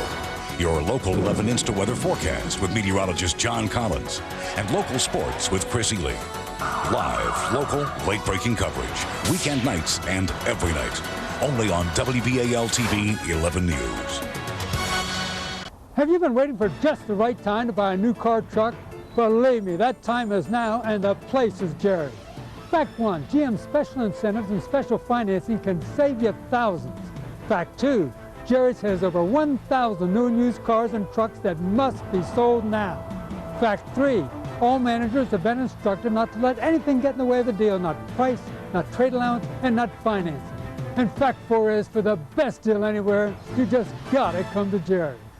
Whenever you need help with your air conditioning, wherever you need it, your Bryant dealer will get it to you, whatever it takes. For really big savings on your utility bills, call Comfort Systems Incorporated and ask about Bryant's Puron system with a free 10-year parts and labor warranty. Chair time. Oh, keep it going. Tells back. You're fired. You're fired. Is that your chair? Want to ride around in leather? The all-new 5-door Elantra GT from Hyundai. It comes with the freedom of America's best warranty plan. CD player, side airbags, and leather. All for under $14,000. Excuse me. That's my chair. Nice. Ladies and gentlemen, Wendy's introduces the Crispy Chick. If you want fresh fried chicken, say yeah! If you love fresh fried chicken, say Wendy's! We can't hear you! Now get a 2-piece home meal deal for $2.99 at Wendy's. Happy birthday to the Baltimore Quadruplets tonight after the game. It is halftime at Staples. 76ers led by as many as 7. Lakers with a 49-47 lead as we head to the second half.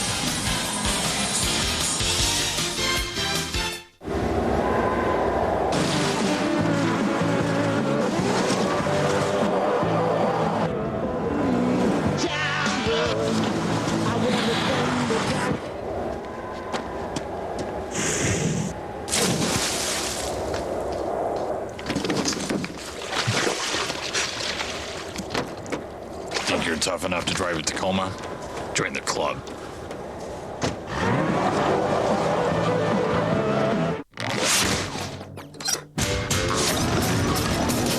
Download monologues, jokes, even a virtual J. Find it at nbci.com/tonight.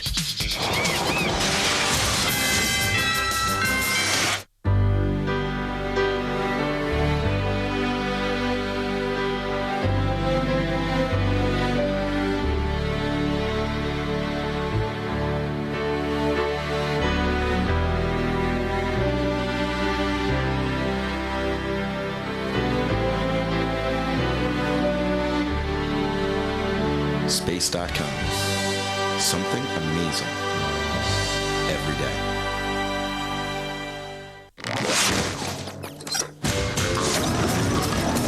Get expert advice on cars before you get behind the wheel. Find it at nbci.com/autos.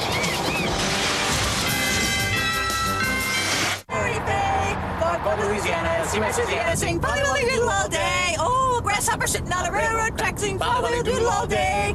Picking his teeth with a carpet tack, sing Polly Doodle all day. Very well, very well, very well, my fairy fay. For Louisiana, see my Louisiana, sing Polly Doodle all day.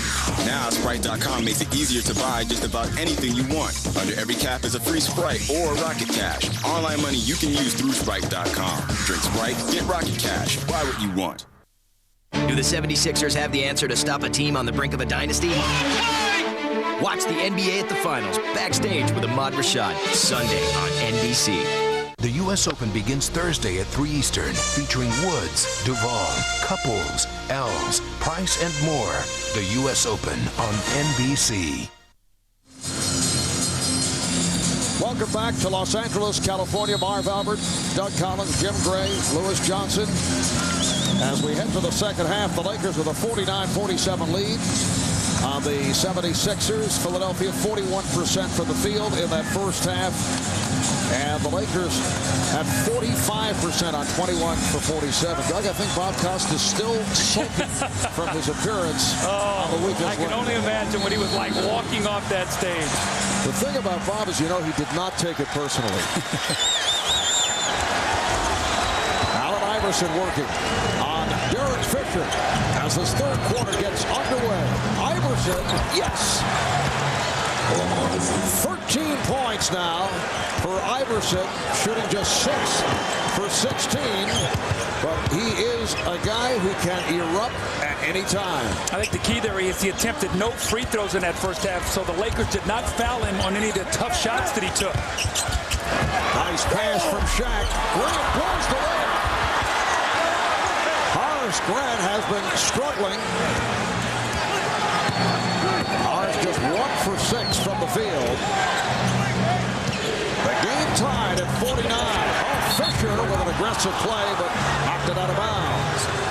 Mark, when you look at that first half, the Lakers were in the lead. I think one of the reasons they led in fast break points 13-5. That was not the case in game one. So the Lakers are doing a good job running off the Sixer misses. Transition defense must be better by the Sixers.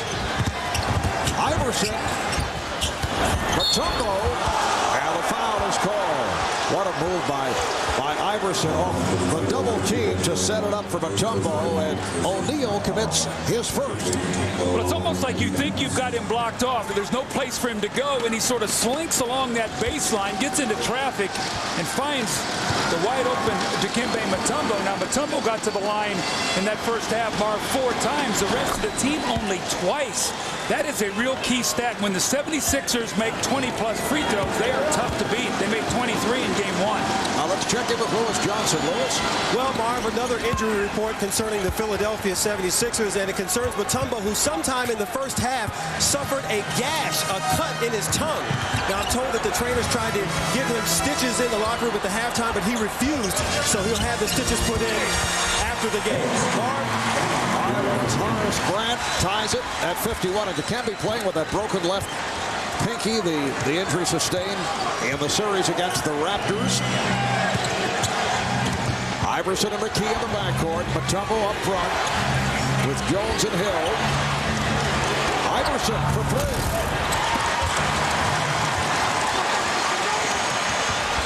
Kobe Bryant putting moves on Aaron McKee and draws the foul. See, that's exactly what happens when these 76ers miss a jump shot. They can't get their defense back down the floor, and the Lakers are really looking to attack. P.J. Carlesimo talked about it at halftime.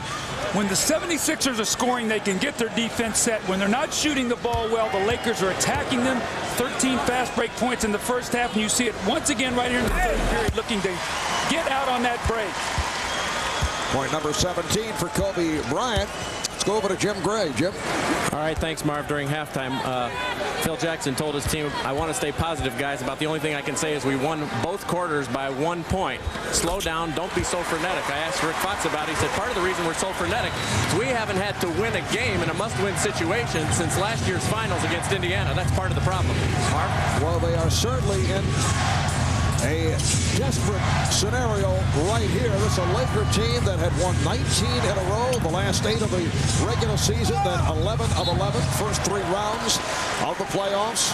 Last touch by the Lakers. They swept by Portland in 3, Sacramento in 4, San Antonio in 4 before losing to the 76ers on Wednesday night. Shot clock at 4. Iverson. Fisher ahead of the field. See what that lead to again. These Lakers are challenging Iverson's shot and releasing, and nobody is rotating back to the 76ers. Larry Brown cannot be happy about that. The guards must protect the backcourt. Lakers lead by 4. Mutombo. Nice move. A step back.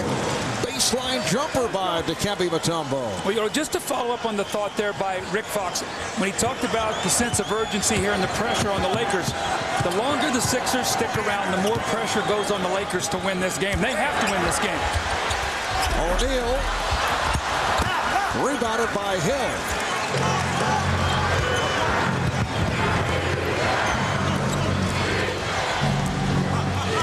This a Laker team that has had an aura of invincibility around it of their second half play, in particular the last 4 weeks. Mutombo.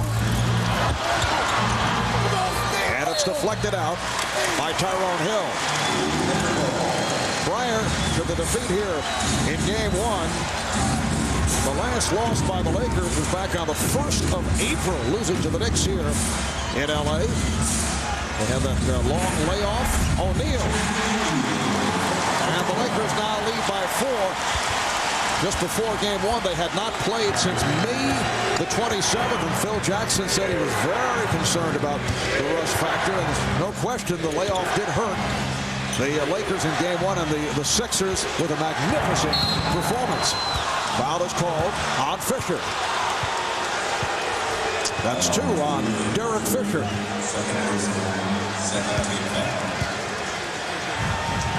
You see Derek Fisher really getting up and shadowing Iverson, forcing him to try to put this ball on the floor. Just that quick first step, he reach out and gets him with a hand, and that's the foul. Iverson called for the push-off. Iverson commits his second. The whole thing with Allen Iverson, you've just got to make him work. You've got to try to frustrate him, and Derek Fisher's done a pretty good job of that. Now, remember, Marv, in the first half, he complained to Steve Javie that 3 times he got hit in the face by Fisher. He's trying to close out on him on those drives. Bryant, stepping to his left against Jermaine Jones and hitting on the fadeaway. Now, Sixers have to be very careful right here. They need a good possession. Lakers making a little bit of a push. Kobe has 20, and the Lakers up by 6, their biggest lead of the night. Hill on the fake, rejected. Fox on the loose ball. And the Lakers turn it over. Something they have not done much of tonight. After 19 turnovers in game 1, only 4 the entire first half. The Sixers had only 7 points in the first half off turnovers. But Kobe Bryant, when he elevates, that is a very difficult shot to defend. And Kobe right now is being very comfortable, a nice rhythm shooting that jump shot. Kobe Bryant bouncing back, coming off the 7 of 22 on Wednesday night. Nice give and go, but McKee was met by O'Neal, then rejected by Bryant. Shot clock at 3. Here's McKee. McKee off the hustle. Oh, what a sequence by Aaron McKee. If you want to know what the Sixers are all about, that play right there says it all. Aaron McKee just would not give up until he finally got to 2 points. Bryant. Hill on the rebound. Iverson accelerates and hits. Allen Iverson putting the speed on. And this a team that just refuses to go away. Lakers now lead by 2. You mentioned that was a dangerous point of this third quarter. They just kept coming back. Well, it looked like they weren't going to score, and McKee makes the great second and third effort to get him 2. Then Iverson to the layup. But look at Aaron McKee. Gets his first shot blocked. He gets it back. Goes right back at the basket, misses another jump shot, and said, you know what, I'm not quitting. Nobody blocks me out. I'm coming back one more time. He scores. Then Iverson comes right back. The Sixers, when they get on that fast break, Iverson, you just can't keep him from getting to the basket. You've got to be able to get back with 2 or 3 guys. So a 6-point lead goes down to 2 that quickly. And the foul call on Tyrone Hill. His 4th, Kobe Bryant. At the line, now 5 for 5 from the line. A reminder, tomorrow, 5 Eastern, right here on NBC. The exciting conclusion to the Visa Triple Crown, the Belmont Stakes. This will be a test of champions. Preakness winner Point Gibbon taking on the Derby winner, Anarchos. The rubber match of the Visa Triple Crown. That's tomorrow, 5 Eastern time on NBC. 6.5 remaining in the third quarter, and the Lakers lead the Sixers 61-57. The Lakers trying to tie the series at 1. 76ers trying to go 2 up with the scene shifting to Philadelphia. 76ers looking for a goaltend. Larry Brown walking the sideline. Allen Iverson readily accepting the call on the rejection. I think Allen Iverson said that had to be goaltending. That ball was coming down at the basket. Let's take a look here. Ball still on the upward flight, so a good call by the officials. 8 on the shot clock. McCullough is fouled. Tom McCullough did a terrific job in the first half. Played 9 minutes and 3 of 4 from the field. 7 points, drew the foul on O'Neal for Shaq. It is his second. Well, you can see what Larry Brown has done. Tyrone Hill has struggled, and he has not been any kind of offensive force for them. McCullough is ready for the basketball on any kind of penetration. He's run out on the fast break. So Larry Brown said, look, if the Lakers are going to get out and scramble defensively, I've got to put another offensive threat on the floor, and McCullough has been that guy tonight, Marv. Now Roger Bell has has checked in. Allen Iverson will get a very brief rest. Played nearly the entire overtime in game 1.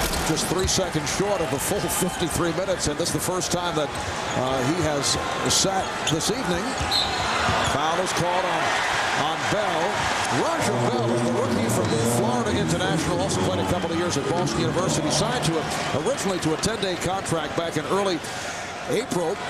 He was in San Antonio and Atlanta's training camp. Past couple of years, played some CBA. Sioux Falls in the CBA and then the IBL. And has been getting the playing time of the postseason. Well, it all started in that blowout in Game 6 in Milwaukee. He played well. Larry Brown gave him another chance as Kobe works against him. The nice defense to force the jumper, but once again, the offensive rebound. And Roger Bell is on the loose ball. Roger Bell in the last couple of games has been a real force. We know of the Game 7 against Milwaukee, the 10 points. And the big shot in Game 1 here on Wednesday night. McCullough strip, nice save by Horry. But the Lakers give it right back.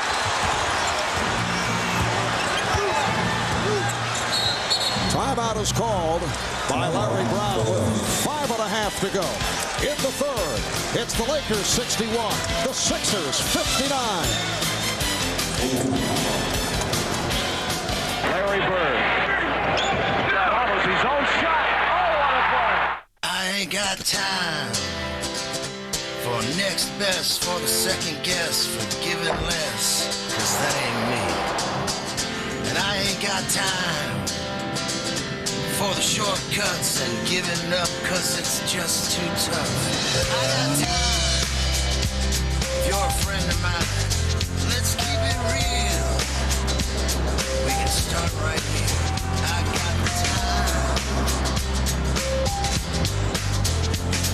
For the posers, the fakers, the promise breakers, the users, the so-called movers and shakers, the ringers, the mudslingers, hackers and slackers. Let me be clear, I ain't got the time. But I got time.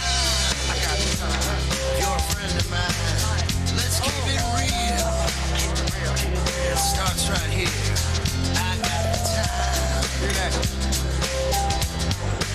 And I got the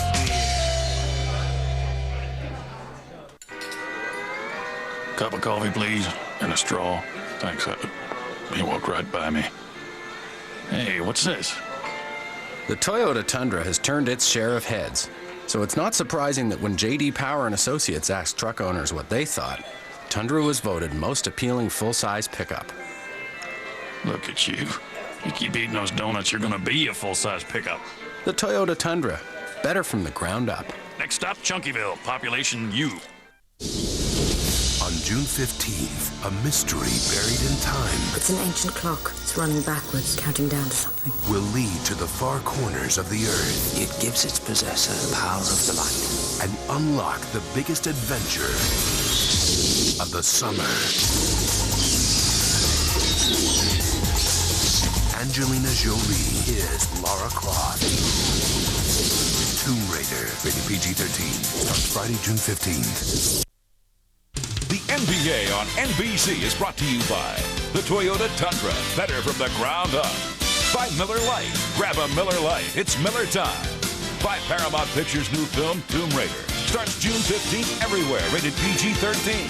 And by NikeBasketball.com.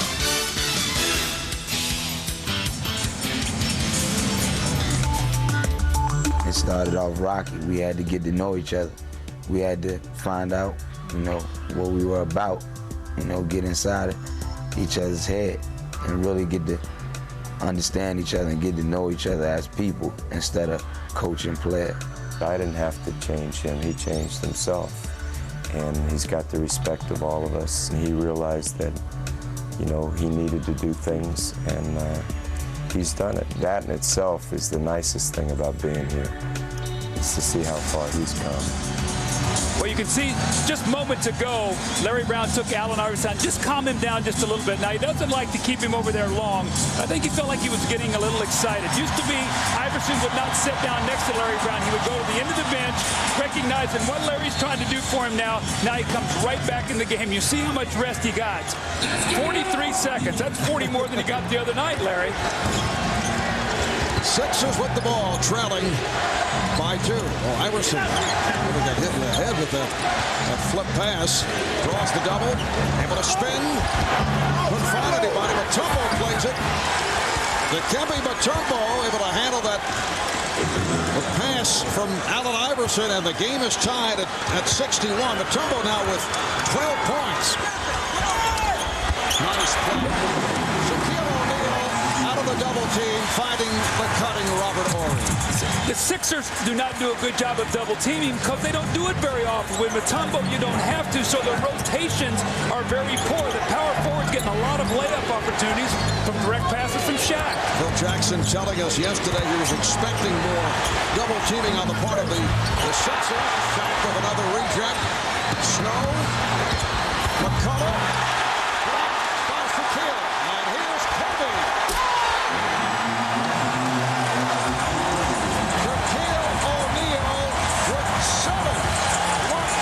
Lakers lead 65-61.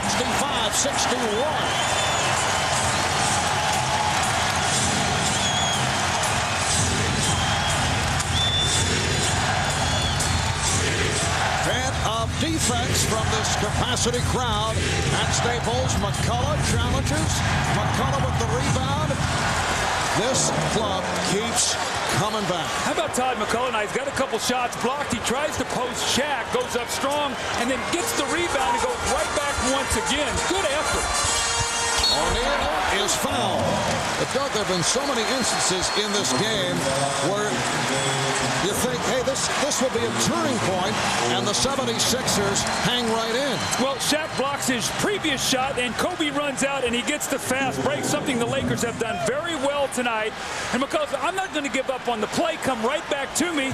He almost gets a piece of that one, but the second effort, and Todd McCullough has played so well tonight. Larry Brown has gone to him with heavy minutes, and Tyrone Hill is sitting on the bench right now, so he has given him a real offensive presence. Well, Shaq, 1 for his previous 6, able to hit at the line. A reminder, tomorrow at 2 Eastern, 11 a.m. Pacific, NBC presents the women's final at the French Open for American Jennifer Capriati. The miraculous comeback continues with that convincing victory over Martina Hingis yesterday. She stands just 1 win away from a second straight Grand Slam. That's the women's final at the French Open tomorrow at 2 Eastern, 11 a.m. Pacific Coast time. Lakers now lead by 4, 3.5 remaining. In the third, Iverson not able to hit, and back comes Kobe Bryant. And Kobe kicks it out. Looked like he would try to finish it, take it to the rim. O'Neal down deep, and is fouled. So Shaq goes back to the line. You know, the last possession, Shaq steps to the line and makes a couple free throws, which could really be important later on, Bob, and I'll tell you why. Is because if this game stays close, because he missed 12 free throws in game 1, free throw shooting could become the major contributing factor at the end of this game as the Lakers try to close this out. So as he shoots these free throws at this point in the game, it might not look like much, but it could lead to a whole lot later on. Shaq now 3 for 9 at the line, and you see the last 17 attempts, only 5 for 17. Back to struggling at the foul line. Recall all the problems he had first half of the season, and then with some extra work, he did pick it up in the second half. But now he's being challenged at the foul line. We saw that in game 1 Wednesday, where he went 10 for 22 at the line.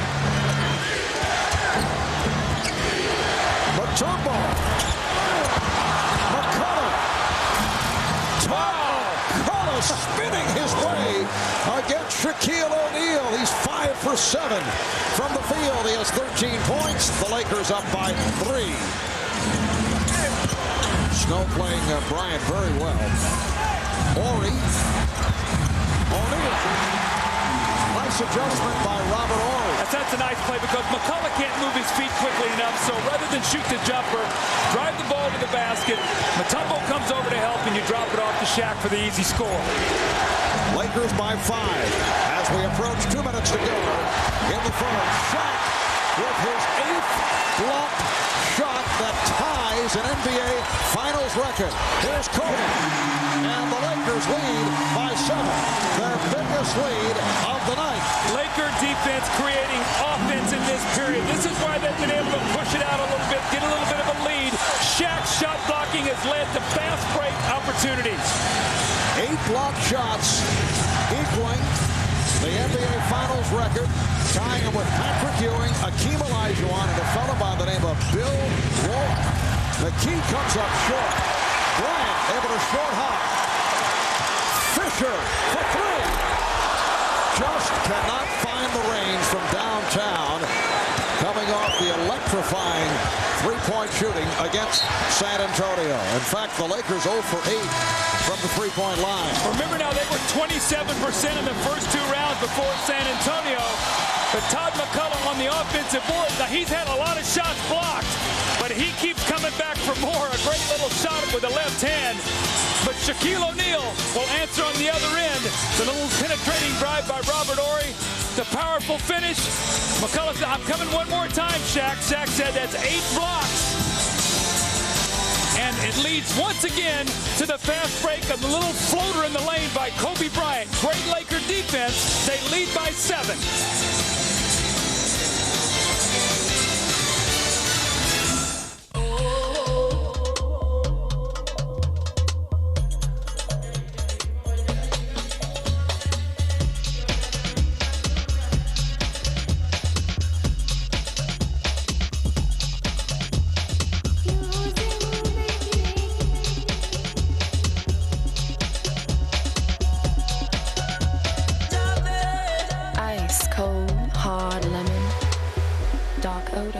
A different shade of yellow. Your perfect automobile. Imagine it. The seats cool you when you're hot and warm you when you're cold. The air you breathe is possibly the purest anywhere. The sounds you hear are some of the finest in the world. The all-new Lexus LS 430. You don't have to imagine anymore. See your Lexus dealer now. You know Bridgestone sells tires for cars like this. And this. And this. But now we're having a sale on tires for cars like this. And this. Introducing the Insignia SL, a new Bridgestone tire for cars like yours. On sale now during the Insignia sale. You can even take them for a free 30-day test spin. The distinction is Bridgestone, so see your participating Bridgestone or Firestone retailer. Finishing, chin up. Good, that was good.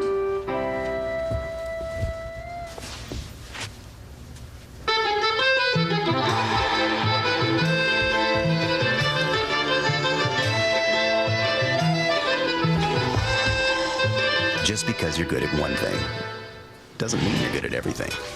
Don't manage your website alone. Let us help. Digex. Anytime you come to Daytona, it's a big race. But this year's Pepsi 400, it's really big. Prime time on NBC. Britney Spears is the Grand Marshal. She's got a way of starting everybody's engines. Hey, Jeff, hand me a 3/4 inch socket, will you? Very talented girl, that Britney. The Pepsi 400 when NASCAR comes to NBC July 7th. Shaquille O'Neal with 8 blocked shots and counting to tie an NBA Finals record that is held by Bill Walton. He came up with 8 in a game against the 76ers, June of '77. Akeem Olajuwon had 8 against the Celtics. And Patrick Ewing of the New York Knicks in June of '94 with 8 against the Houston Rockets. And Shaq has done it here this evening. Well, what it's done, it's led to fast breaks on the other end of the floor for the Lakers. Every time they've been able to block a shot, they've been able to punch it out and get some easy scores. You can see what Shaq has done. That's pretty distinguished company there for Shaq. Also want to note there to Bill Walton, he didn't get any of my shots in '77. You did point that out during the commercial break. Serving up a facial off the steal, and the Lakers extend to a 9-point lead as we come up on 1 minute remaining in the third. Snow lost it. try to change direction.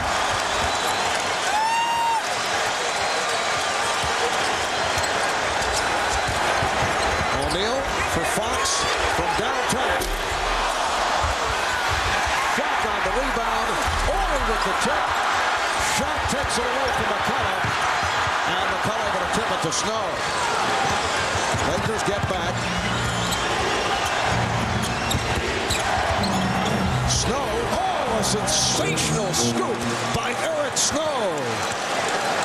So the Lakers now lead 74-67.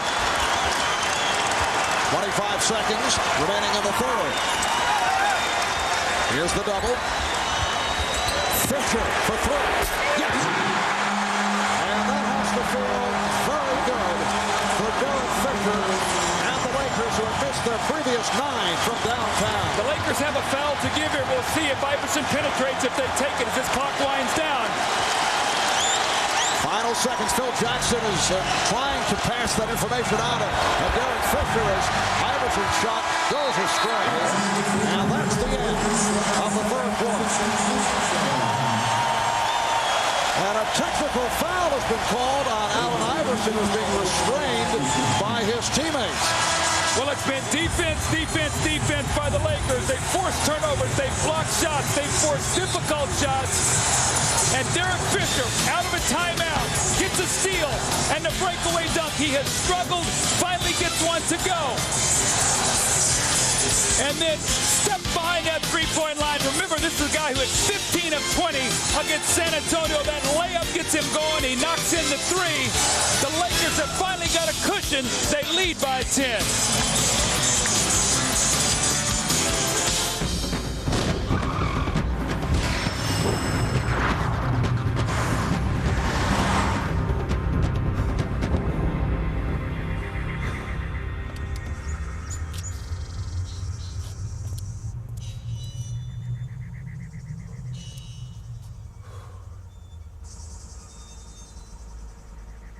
The new, faster than ever Lexus GS 430. Pace yourself. Oh, what a play! What a play! Look at that pass. Holy cow! Yes! Doctor looks for daylight. Oh, my goodness! Amazing!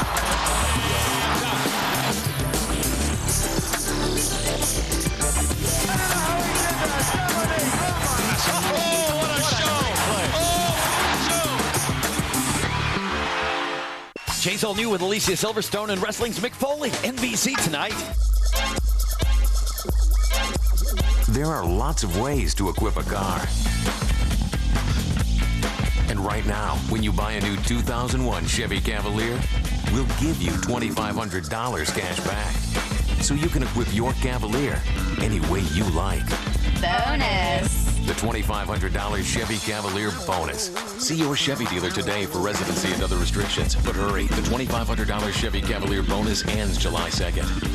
What are the issues facing young people today? And the larger question is, what can adults do, like you and I, to help them? I'm Kwesi Mfume. Join us for a very special WBAL TV11 presentation entitled For Our Teens. We'll hear what young people have to say about issues such as pressure to use drugs and alcohol, to have sexual relationships, to carry weapons. And we'll give you solid advice on how to talk to your children, but more importantly, how to hear what they have to say. Saturday at 7. For Our Teens is proudly sponsored by your local Toyota dealers. WBAL TV 11 News Saturday morning. Make it part of your weekend routine. This copyrighted telecast of the National Basketball Association is intended solely for the entertainment of our audience. And any retransmission, reproduction, rebroadcast, or other dissemination or use of this telecast, or of the pictures, descriptions, or accounts of this game without the express written consent of the National Basketball Association is prohibited. Well, Allen Iverson at the end of the period was very upset. He felt like that he was hit on the elbow right there. You see Fisher's hand right there hit him on the elbow. That will take your shot and throw it completely off. Just that little touch. Again, right here, take a look right there. That little contact to a shooter is deadly. And Iverson very, very upset. He's taken 22 shots tonight and has not gotten to the free throw one time. Shot 9 free throws in game 1. So he lets his emotion out there at Steve Jabby, who gives him a technical. And then Shaq was upset on the previous possession on the offensive rebound when they had that little scrum in the lane. Felt like he was fouled, and he gets a technical.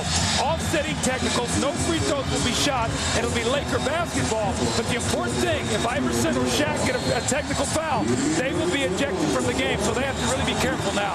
Lakers with a 16-6 run over the last 5 minutes, 13 seconds. The game at one point was tied at 61. Lakers now lead by 10 as this fourth quarter gets underway right at the start of the quarter. Obviously, Allen Iverson regaining his composure. Robert Horry with a facial, beautifully set up by Shaquille O'Neal. How about that touch pass in the lane? Just dropped it right to him, right in rhythm. What a tremendous pass. 8th assist for Shaq, along with 8 blocks, 24 and 17. McKee's shot was turned back, and now the foul on McKee. And now we're seeing the Lakers that we saw against the Spurs, the Kings, and the Blazers. Look at that touch pass just away from the defense. Look at this, just sort of rolls it out. Looks like Arvydas Sabonis with that little pass there that he drops off. Iverson with the steal. Good play, able to deflect it off Horry. Allen Iverson brought his team together at midcourt before the start of this fourth quarter. They huddled up as Iverson looking to settle things down with his team falling behind now by 12 points. Bryant and Roger Bell starts back. Bob, I will tell you this, that Derek Fisher has taken the challenge tonight of guarding Allen Iverson. He has bumped him, he's got his hand in his face, he's challenging every shot. Iverson challenging O'Neal. The ball was knocked away and knocked out of bounds. And, well, Rodney Nunn is indicating a foul on O'Neal. That's his third. Remember now, Iverson is not going to stop attacking the basket. Even though he's been frustrated not getting to the free throw line, he's going to throw his body in there and force the officials to make the call. Marv, you will not get to the line shooting jump shots. He's going to have to continue to assault the basket and hope he can get some foul calls. Steps up and misses his first one, but you can see it's been a tough night for Iverson. 23 field goal attempts, only 15 points, and he misses both free throws. His first free throw attempts of the game.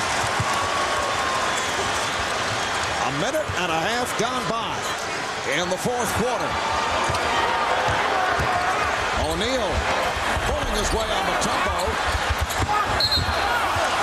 And the foul charged to Horry. One of the things the Lakers do not want to do is get the Sixers in the penalty early, because the Sixers then can get to the free throw line and get their defense set up to where they can defend a little bit better. Marv, right now they're struggling to score from the field, and as a result, their defense is struggling to stop the Lakers. Second team foul committed by the Lakers.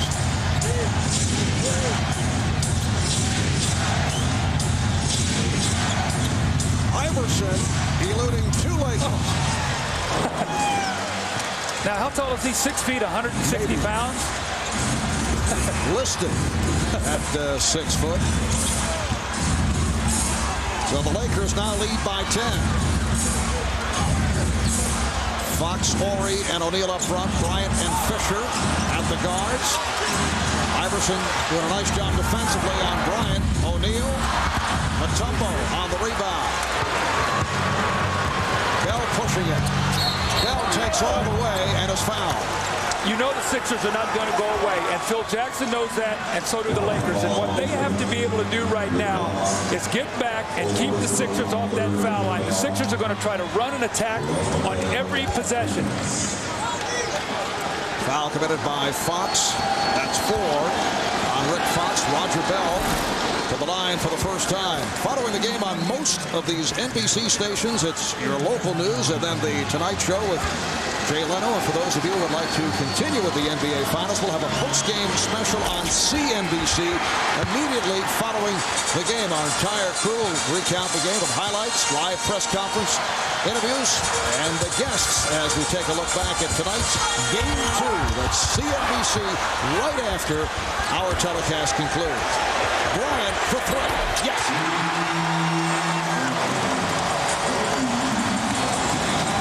The Lakers with an 82-70 lead. Well, you knew Kobe was going to bounce back. He was so upset after game 1. 7 for 22, 6 turnovers. Tonight he has once again been brilliant. Bryant with 29 points. O'Neal over Snow, called for the offensive foul. Good play by Eric Snow. That's number 4 on Shaq. And you see the Lakers coach is standing up saying, calm down. We have a 12-point lead. If we don't have a fast break, pull it back and let's get a score. Kobe gives it to the big man, but anytime a big man has to put it on the floor and make the play, all you're going to get is trouble. That time, an offensive foul. Much they'll have to throw it up. Garher, turnaround, shot in the air. It's good.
Monday morning, and it looks like the whole world is heading back to work. We've got a couple of tie-ups on the freeway and some construction downtown. Coming up at 10 past the hour, Sports Center.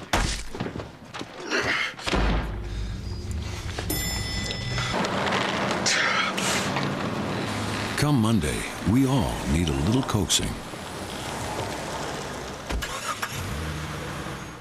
Jeep Grand Cherokee adds another award to its trophy case. Hey, how you doing? How you doing? Yeah. How you doing? How you doing? Jerry there? Yeah. How you doing? How you doing? How you doing? How you doing? How you doing? How you doing? How you doing? How you doing? How you doing? How you doing? How you doing? How you doing? How you doing?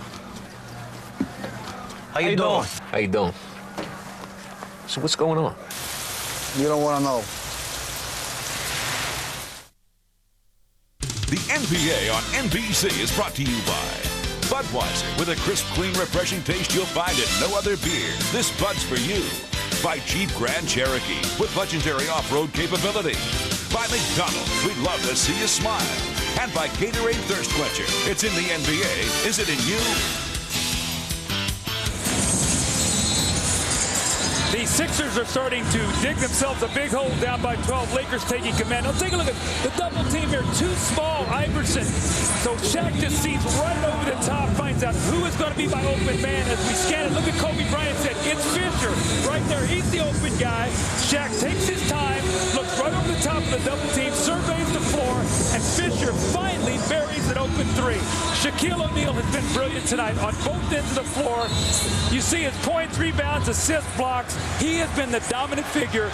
And remember, Marv, Phil Jackson told us before the series, that's where the matchup, that's where the game will be won, inside with Shaq. And tonight, that has been the case. Loose ball foul against the 76ers. You saw those numbers on Shaquille O'Neal. He may be on the way, incredibly, to a quadruple double. He has already tied the NBA Finals record with 8 blocked shots. The all-time playoff record is 10. That's shared by Mark Eaton of the Utah Jazz, Hakeem Olajuwon of the Houston Rockets. Now, blocked shots were not compiled until the 73-74 season. 8:20 remaining in the fourth. And Bryant tripped up. Sixers with their third team foul. If the Lakers go on to win this game, I thought in the first period it was so critical to get Kobe back on track. He had struggled so mightily in that first game. He was rusty. His timing was off. 7 for 22. He had 6 turnovers. I'm sure he went home, watched tape. Where could he attack? Tonight he got off to a great start, and he's been in the attack mode ever since. Kobe 11 of 22, 29 points. Fisher for 3. He hit one just moments ago. That was last touch by Horry. Well, Shaq is telling Brian Shaw as they're walking down the floor, hey, Brian, you're wide open. Take the shot. I gave you a wide open 3. Be willing to take it. But there's Kobe's quick start. We talk about Mark. First period, 12 points, and he's not looked back the entire evening. Foul is called on Fisher. So the Lakers with 4 team fouls, 1 away from the penalty. And Tyronn Lue will check in, not playing as much as he did in game 1 when he did the good job defensively on Allen Iverson. Derek Fisher hearing it from the crowd. 11 points, and he went chest to chest with Iverson. And you know what Lue is in there for? To try to keep the ball out of Iverson's hands. Don't let him touch it. Iverson for 3. And Iverson said, you better get here sooner than that. If you're going to come off the bench, you better get to me quickly. And once again, it's back to a 9-point game. Iverson has 20. Here's Bryant lobbing. Well, how about the Lakers, the way they're attacking the pressure tonight? Doing it with the pass, throwing ahead, Kobe attacking much, much better than they did the other night when they tried to dribble too much. 84-73. Los Angeles. Shaw saw that coming. And a foul. Roger Bell hustling back to knock it away from Robert Horry, who was not pleased about that move. Marv, there's an old expression in basketball, don't fight pressure with pressure. Move the basketball and then attack ahead, and that's what the Lakers have done. In game 1, Kobe dribbled so much in the backcourt that he got himself out of sync. He got his team out of sync. Tonight, that has not been the case, and the Sixers are not shooting it well, so they've not been able to get up the floor and pressure.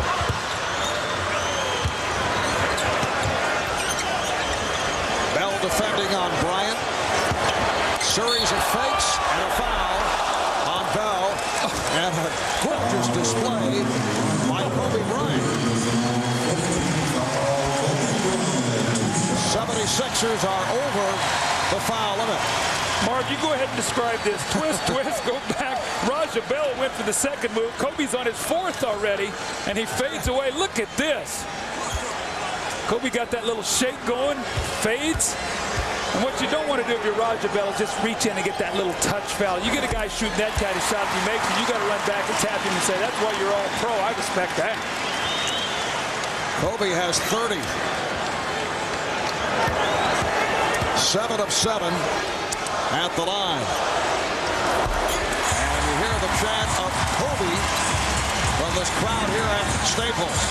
The Lakers now lead by 13. We played 5 minutes of the 4th quarter. Iverson going glass. Mutombo. Here's McKee.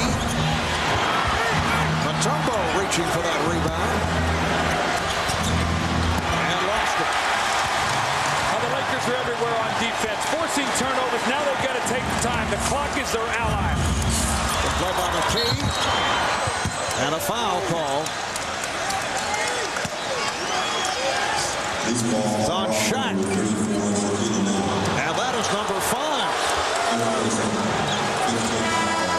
Well, Phil Jackson kept Shaquille on the floor after he picked up his 4th, and now he will sit off this reach-in. Well, that occurred because Kobe tried to make a pass that wasn't there. You see the reaction. He's unhappy with himself. If you don't have a clean play, pull that thing back out and use clock, Mark. There's 6:38 to go. You're up 13.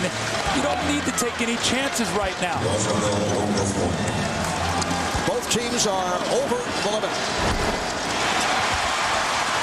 Raja Bell at the line of the Sixers now 10 for 15. at the foul line. Remember, in Game 1, they hit their first 19, and then Mutombo missed 2 down the stretch.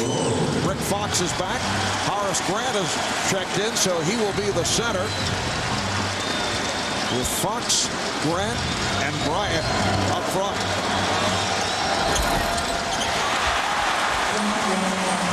Roger Bell missing on both. Just under 6.5 remaining in the fourth quarter. The Lakers hoping to tie the series at 1. Bryant, offensive foul. That's a good call. Kobe dipped that left shoulder to create space. Now, Phil Jackson doesn't like it, but you're not allowed to create space with your shoulder or your off arm. Now, watch Kobe as he gets his shoulder, and there's the little push to create the space. That's a good call. An opportunity here for the Sixers with Shaquille O'Neal on the bench after picking up a 5th foul. Snow is hit by Bryant. So Eric Snow will shoot 2. Well, the Sixers got to start making some of these free throws if they're going to get back in the game. We've seen Roger Bell miss. I think he's missed 4. We've seen Iverson miss a couple. I mean, if you're going to get back in the game, you're going to have to play 6 perfect minutes here down 13.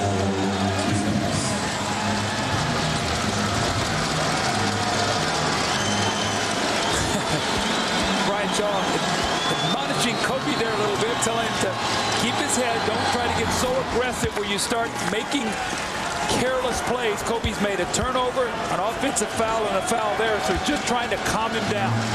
Snow at the line for the first time, a 79% free throw shooter during the regular season. So the Sixers now 12 of 18 at the line, and they're down by 11.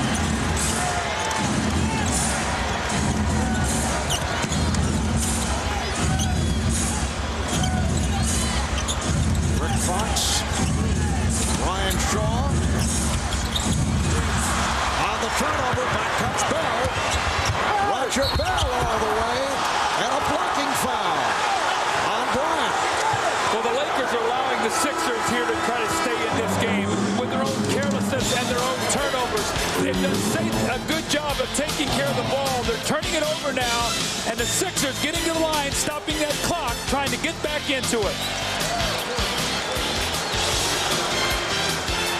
Do I say may I or can I? May I? Go ahead, sweetie. Welcome to McDonald's. May I help you? May I have a Happy Meal? I don't think she did good. I think I did well. McDonald's presents It's Showtime at the Apollo Kids Talent Search. This could be your child's chance to shine. Open to kids ages 5 through 12. For more information, go to mcdonalds.com or call toll-free 1-866-294-9657. We love to see you smile. Well, it's that time of year again, and you're stuck in the heat watching the mercury rise. Want to make sure that doesn't happen to your summer? Get you and your friends entered to win really cool Miller Time trips like these in our Miller Lite Get the Goods Summertime promotion. Pick up your Miller Lite Get the Goods entry card wherever you see this display. What are you looking at?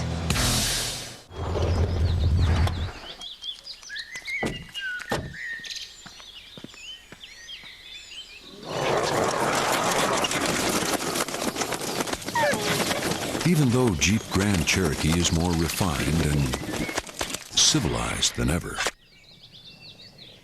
rest assured, it still hasn't lost its animal instincts. Jeep Grand Cherokee adds another award to its trophy case. You know, the most amazing things happen to me every time I begin to read.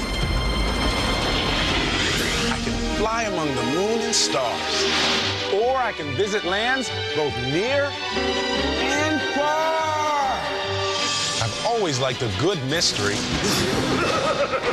but there are so many things that interest me. And my favorite thing is when it ends, another book starts it all again. All right, here it is. You're gonna be crammed into this thing that is shaped like a bullet. And you're gonna fly down this twisting tunnel of ice. You're gonna be bruised, frostbitten. You might even go into shock. The brakes are weak. You can't slow down. And if you flip over, your head is gonna get skinned right down to the skull. What do you say?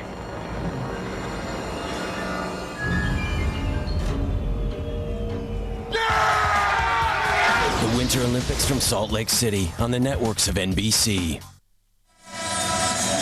Well, Michelle Kwan will not be involved in the bobsled competition, but certainly a favorite in figure skating. Very much into it here at Staples as the Los Angeles Lakers are now trying to hang on. They have an 11-point lead with 5:40 remaining in the fourth quarter. Shaquille O'Neal sitting down after picking up his fifth foul. The 76ers back to the foul line. Shaq has had just an extraordinary evening. 26 points, 19 rebounds, 8 assists, and 8 blocked shots, which ties an NBA Finals record. Just shy of a quadruple-double. And Doug, since back in 1974, Roger Bell, now 1 of 5 at the line. Since 74, that's when they first began to keep the quadruple-double stat. There have been only 4 pulled off. We're talking regular season and playoffs. Hakeem Olajuwon, David Robinson, Nate Thurman, and Alvin Robertson. They are the only 4 who have ever come up since 74 with a quadruple-double. Off the pressure, the Lakers turn it over. Mark, talking about turnovers, okay, the Lakers only had 4 at halftime. They now have 14-6 already here in the fourth quarter, so they are allowing the 76ers to stay around and trying to cut into this lead. They've gotten impatient, they've gotten anxious, and they're taking chances they don't need to take. There's Snow with the step. Upset that he did not set himself up for a 3-point possibility, but he will go to the line. Foul committed by Shaw. Still much time left, 5:22. And as the Lakers are well aware, the 76ers a resilient team. Well, Phil Jackson not holding back and perhaps taking a chance here with the 10-point lead. A lot of time left, and Shaquille O'Neal will check back in. Here comes Shaq playing with 5 fouls. Well, following tonight's game on most of these NBC stations, it's your local news and then the Tonight Show with Jay Leno. And for those of you who would like to continue with NBA Finals coverage, we'll have a post-game special on CNBC right after our telecast. Our entire cast will recount the game with highlights. We'll show you live press conference interviews and a host of guests as we look back at tonight's game. That's the NBA Finals post-game special on CNBC. Another Laker turnover, and the Sixers convert. They're within 6. But this is what we saw the other night. Anytime they score, look, they're up the floor defensively. Now the Lakers have to keep their poise. Fox met by Iverson. Remember now, Shaq has 5. He has to be very careful now. This is a 6-point game. Shaw for 3.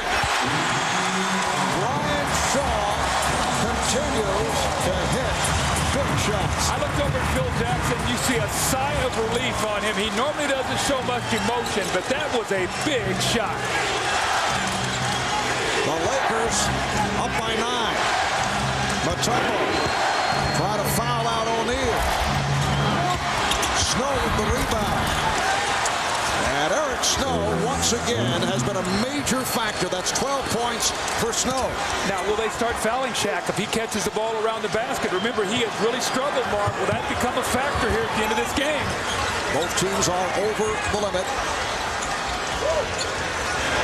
Fisher passing on the 3. Shot clock to 7. Here's Bryant. The 76ers very much alive. Down by 7. Just under 4 to go in this fourth quarter. Here's McKay. Mutombo. Kevin Mutombo cuts it to an 89. Jackson wants to talk it over. And look where Larry Brown is at half court, high-fiving his team. His team hitting themselves on the chest. They will not go away. Another forced turnover. Eric Snow misses a layup, but they do not quit on the play. Aaron McKee lays it in, and Mutombo, realizing Shaq has 5 fouls, goes right at him. Another offensive rebound. Snow sticks that one back in the basket. And this time, Dikembe does get the shot to go. Shaq has got to be very careful. A 5-point game, 3:35 to go. Larry Brown knows his team has heart. He says, come on, guys, let's push this to a 2-0 lead.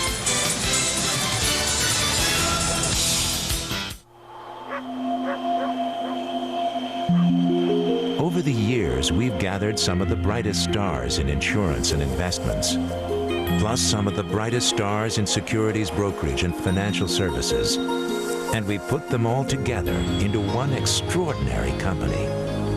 Today, that company has a proud new name, Prudential Financial, growing and protecting your wealth.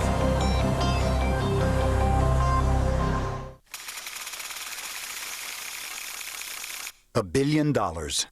That's how much Oracle saved in 1 year using its own e-business software. How much will you save? Oracle. Software powers the internet. Check it out.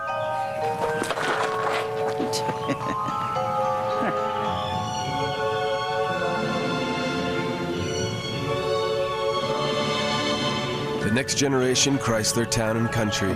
You do that? I saw you did. Let's get out of here. With power sliding doors and liftgate with an obstacle detection system. Drive one and see why it's the best minivan ever. Now get a $2,000 cash allowance or 0.9% APR financing on Chrysler Town & Country. In 4 days, finally, a great movie gets a truly great DVD. A new standard in DVD has been set. Castaway, June 12th, on the special edition 2-disc set. Now, I know you're engaged, but in our house, it's our rules. Good night. Well, good night, sir. Good night, Daddy. All imported hops give Michelob Light a smooth, satisfying taste you won't find in an ordinary beer. Scoot over. You're such a nice boy. Beer or Michelob Light? America's Jennifer Capriati. Her incredible comeback continues as she goes for her second straight Grand Slam title. The French Open Women's Final, Saturday, 2 Eastern, NBC. Kentucky Derby winner Monarcos, Preakness winner Point Given. They square off in the conclusion of the Visa Triple Crown. The Belmont Stakes, Saturday at 5 Eastern on NBC. Shaquille O'Neal with 5 personal fouls back on the floor has to be very careful. An 11-3 run since Shaq was called for his 5th foul. The Lakers at one point led 86-73, and Doug, when we look back at these moments for the Los Angeles Lakers, the NBA Finals may well be on the line right here. The pressure is right on them now. The Sixers with this run have put the pressure on the Lakers to score and to attack. And Larry Brown said to his team in that time, and he said, guys, the pressure's on them. Just keep your poise. Make them make a play. No team in the history of the NBA Finals has lost its first 2 games at home and then come back to win the series. We are seeing degrees of panic by the Lakers here in this 4th quarter. Mutombo has 3 fouls. That means he has 2 fouls to take on Shaq if they throw the ball inside to him. So he cannot let him lay the ball in the basket or dunk it. He has to take a foul. The shot clock at 10.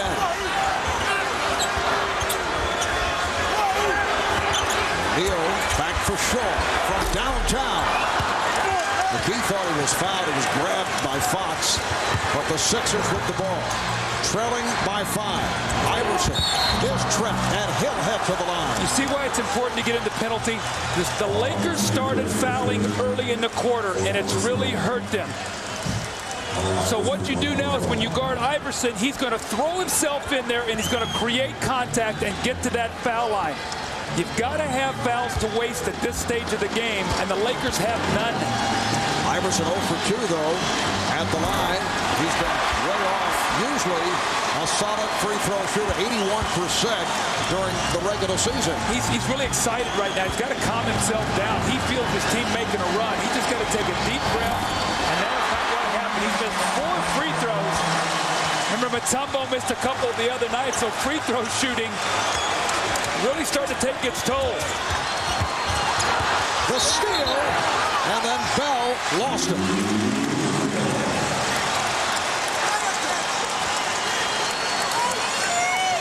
Boy, they're overplaying everything. Look at the pressure defense. The great steal by Bell, but he steps on the line right there. See referee Ronnie Nunn right on top of that play. But Marvin, you talk about panic setting in, and who does Phil Jackson turn to? Ron Harper. Coming in and stabilizing. Now here's a guy who has not played much, but Phil has such great confidence in him. Can he help them get home this last 3 minutes to even this series? Lakers going with Harper for 5 minutes in the first half to go up against Aaron McKee. O'Neal rebounded by Mutombo. That was close to a foul. That was very close to a foul. Against Shaquille O'Neal. Imagine, had Iverson made those 2 free throws, they would have the ball right now with a chance to tie. Iverson played by Harper. Snow from Mutombo. Dikembe Mutombo with 16, and the Sixers are within 3. This is amazing. They're on their feet here at Staples as we approach 2 minutes remaining in the fourth. Fisher for 3. Yes. Question I have is, you double team, why not maybe take a foul there? I don't want to say that the Sixers are wrong by trying to get it out of Shaq's hand, but maybe you got to make him make a free throw. The dribble penetration, and Mutombo lays the ball in the basket, and then the Sixers go down, they double team. Iverson goes down, he's too small to double team, and Fisher once again a wide open look. Those are the kind of shots he got against San Antonio. What a big, big shot.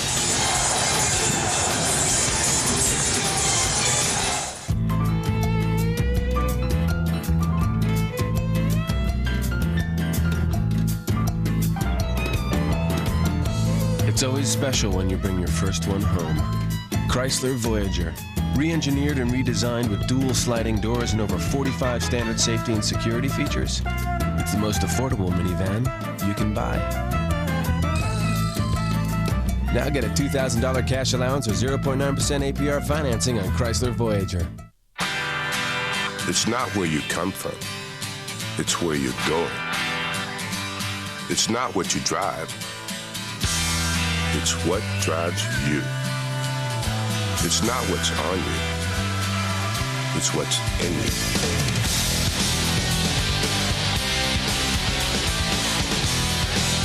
Gatorade. Is it in you? The Canon Rebel 2000. When circumstances change, you'll know how to turn a snapshot into a photograph. It's that simple. Now that's creative. The Rebel 2000 from Canon.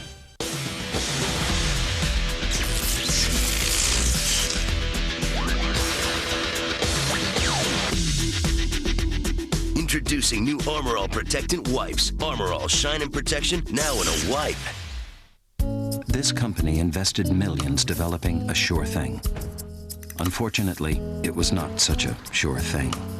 Over 3 very long nights, the software helped them to analyze sales and customer feedback to quickly re-engineer the sure thing. The software is not flustered by this sudden turn of events because the software does not fear change. Always nimble and ready to rumble. Enterprise software from Microsoft. You've never seen hidden cameras do this. That's my car! You've never seen revenge this outrageous. It's new. It's different. It's Spy TV. NBC Thursday in 2 weeks. Just a moment ago, Derek Fisher halted a 76er 13-3 run by hitting from downtown. You see the Lakers have picked it up with a 3-point shot after hitting one of their first 10. from beyond the three-point line, and the 76ers have just killed themselves at the foul line. Yes, they have. You see they've gotten there 14 times. They got there early. They got into penalty, only 10 the first 3 quarters. They've missed 8, and for the game, Raja Bell and Iverson are combined 2 of 10. Lakers by 6, 2 minutes remaining in the fourth. Iverson from a tumble. McKee. Iverson. And it's deflected out by the Lakers. Some last instant decisions by Iverson with his passing, and the 76ers now with 7 on the 24. And a 20-second timeout is taken by Larry Brown with 1:49 remaining in the fourth. Lakers by 6. We'll be right back.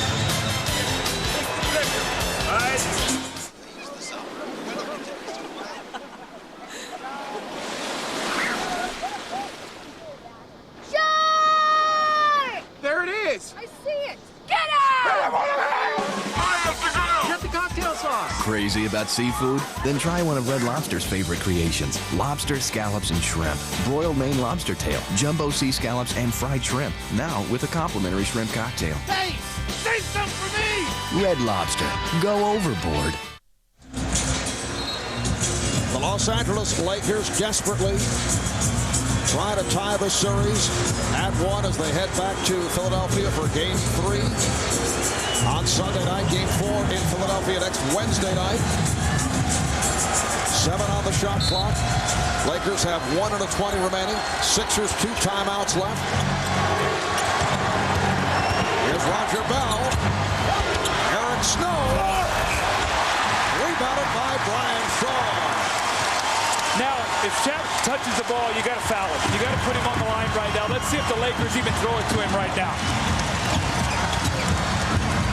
Keel just 4 of 10 at the foul line. They're using clock here down to 5 on the 24. 1:20 to go in the fourth.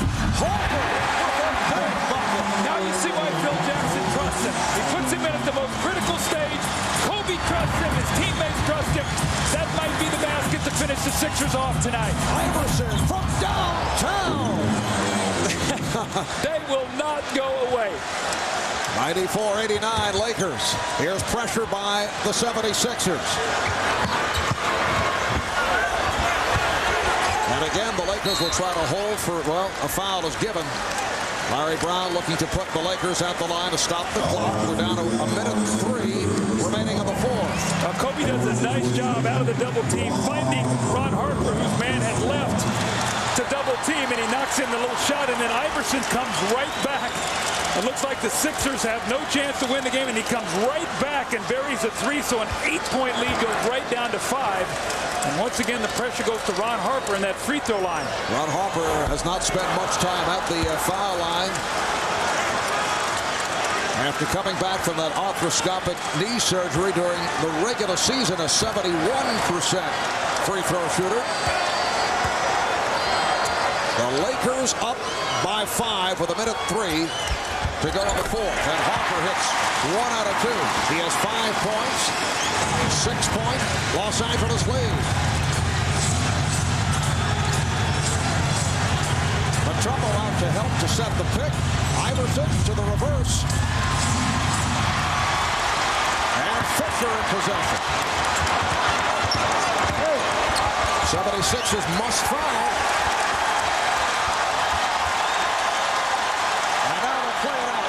Says let them play the possession with 11 remaining on the 24. Mark, the Lakers are going to win. Do you think the Sixers have gotten their attention here? I mean, they were on the ropes until Fisher hits that big 3 to push it to 6. What a gutty effort by the Sixers. The Lakers a big win. We'll go back to Philly 1-1. And the First Union Center is going to be crazy on Sunday night. Lakers now lead 97-89. With 20 seconds remaining. Well, the Lakers did not want to foul. Bryant trying to deflect the ball. Picks up number 4, so that stops the clock. And the 76ers back to the line. Aaron McKee will shoot 2. The 76ers coming away with the improbable overtime win here on Wednesday night. The Lakers' first loss in 67 days.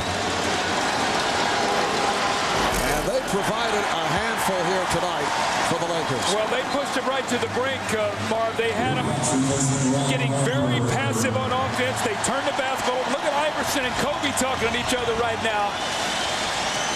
A lot of talking going on there right now. I think you're going to see the referee step in and separate the two players. A lot of emotion and passion. Little exchange of trash talking, and Allen Iverson was telling the official Ronnie Nunn, Kobe Bryant started it. Boy, the free throw shooting for the Sixers in the fourth period was just woeful. When they look back on a chance to steal this game, they're going to look at that foul line and just shake their heads. And the foul is called on Snow, so the Lakers headed back to the line. A reminder, following the game on most of these NBC stations, your local news, and then the Tonight Show with Jay Leno, followed by our post-game special on CNBC. That'll be immediately following our telecast. Our entire crew will be on hand. We'll have highlights. We'll look at on some live press conferences. We'll hear from both coaches, Phil Jackson and Larry Brown. Hear from players. We'll look back at tonight's game. That's the post-game special on CNBC. Mark, you look at it tonight, a brilliant game by Shaquille O'Neal, a terrific bounce-back game by Kobe Bryant and by Derek Fisher. You look at the free throws missed by Philadelphia and say, how are they even this close? I mean, it's amazing. It comes back to their heart and their courage and their competitiveness. And remember now, the next 3 games are in Philadelphia. So they have that 3-game little segment there at home in the 2-3-2 format. But Marv, you know, no home team has ever won all 3 of those games. So they're probably going to have to come back and try to win another game here in the Staples Center. But the effort they gave tonight was terrific. It really was.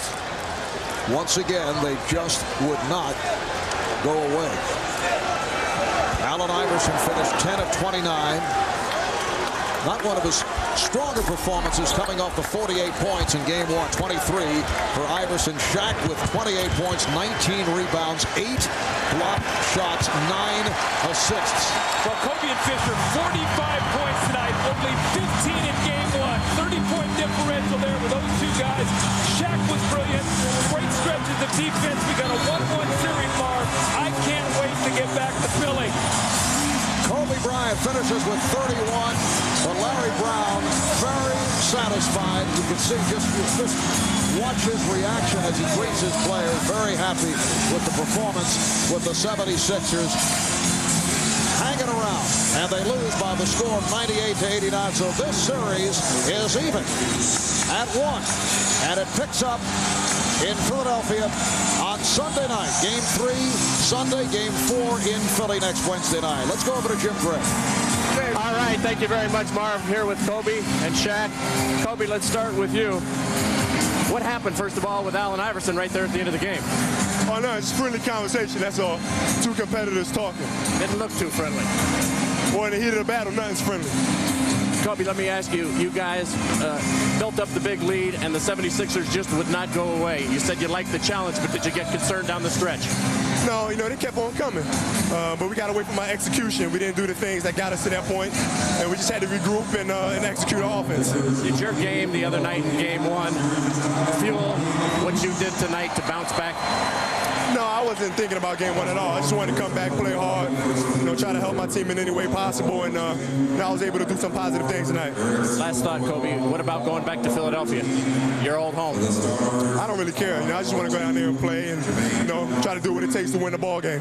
All right, Kobe, congratulations. We look forward to seeing you in Philadelphia. Shaq, phenomenal game for you tonight. What did this loss in game 1 do to this team? I think it just, you know, woke us up a little bit. You know, we had 10 days off. Some of the guys were kind of rusty. And, we don't want it easy anyway. So, we let one slip away. We did what we had to do tonight. Now we got to go down there and win 1, 2, and 3. And that was one apiece. The first team to win 4 is going to be the world champs. Were you concerned that you had to play much of the fourth quarter with 5 fouls? No, I'm going to just go out and play hard. A lot of those calls were questionable, like they always are. But, we just had to, come out, keep playing with a lot of enthusiasm. We did that, and, we won the game tonight. Were you surprised that the 76ers just don't go away, that they keep coming back time after time in a game, seemingly against San Antonio and Sacramento? When you put them away, they'd go away, but the Sixers won't? Well, they're a very feisty team. They shoot the ball well. They're playing at a high level. And we know in Philly they're going to be playing at an even higher level. But we play well on the road, so we'll be fine. Jack, congratulations. Great job on the block shots, tying the record. All right, Marv, back to you. Thank you, Jim. So these two clubs split the 2 games in the regular season. They've split the first 2 of the NBA Finals series as the scene will shift to the First Union Center in Philadelphia on Sunday night. Back with more from Los Angeles in a moment.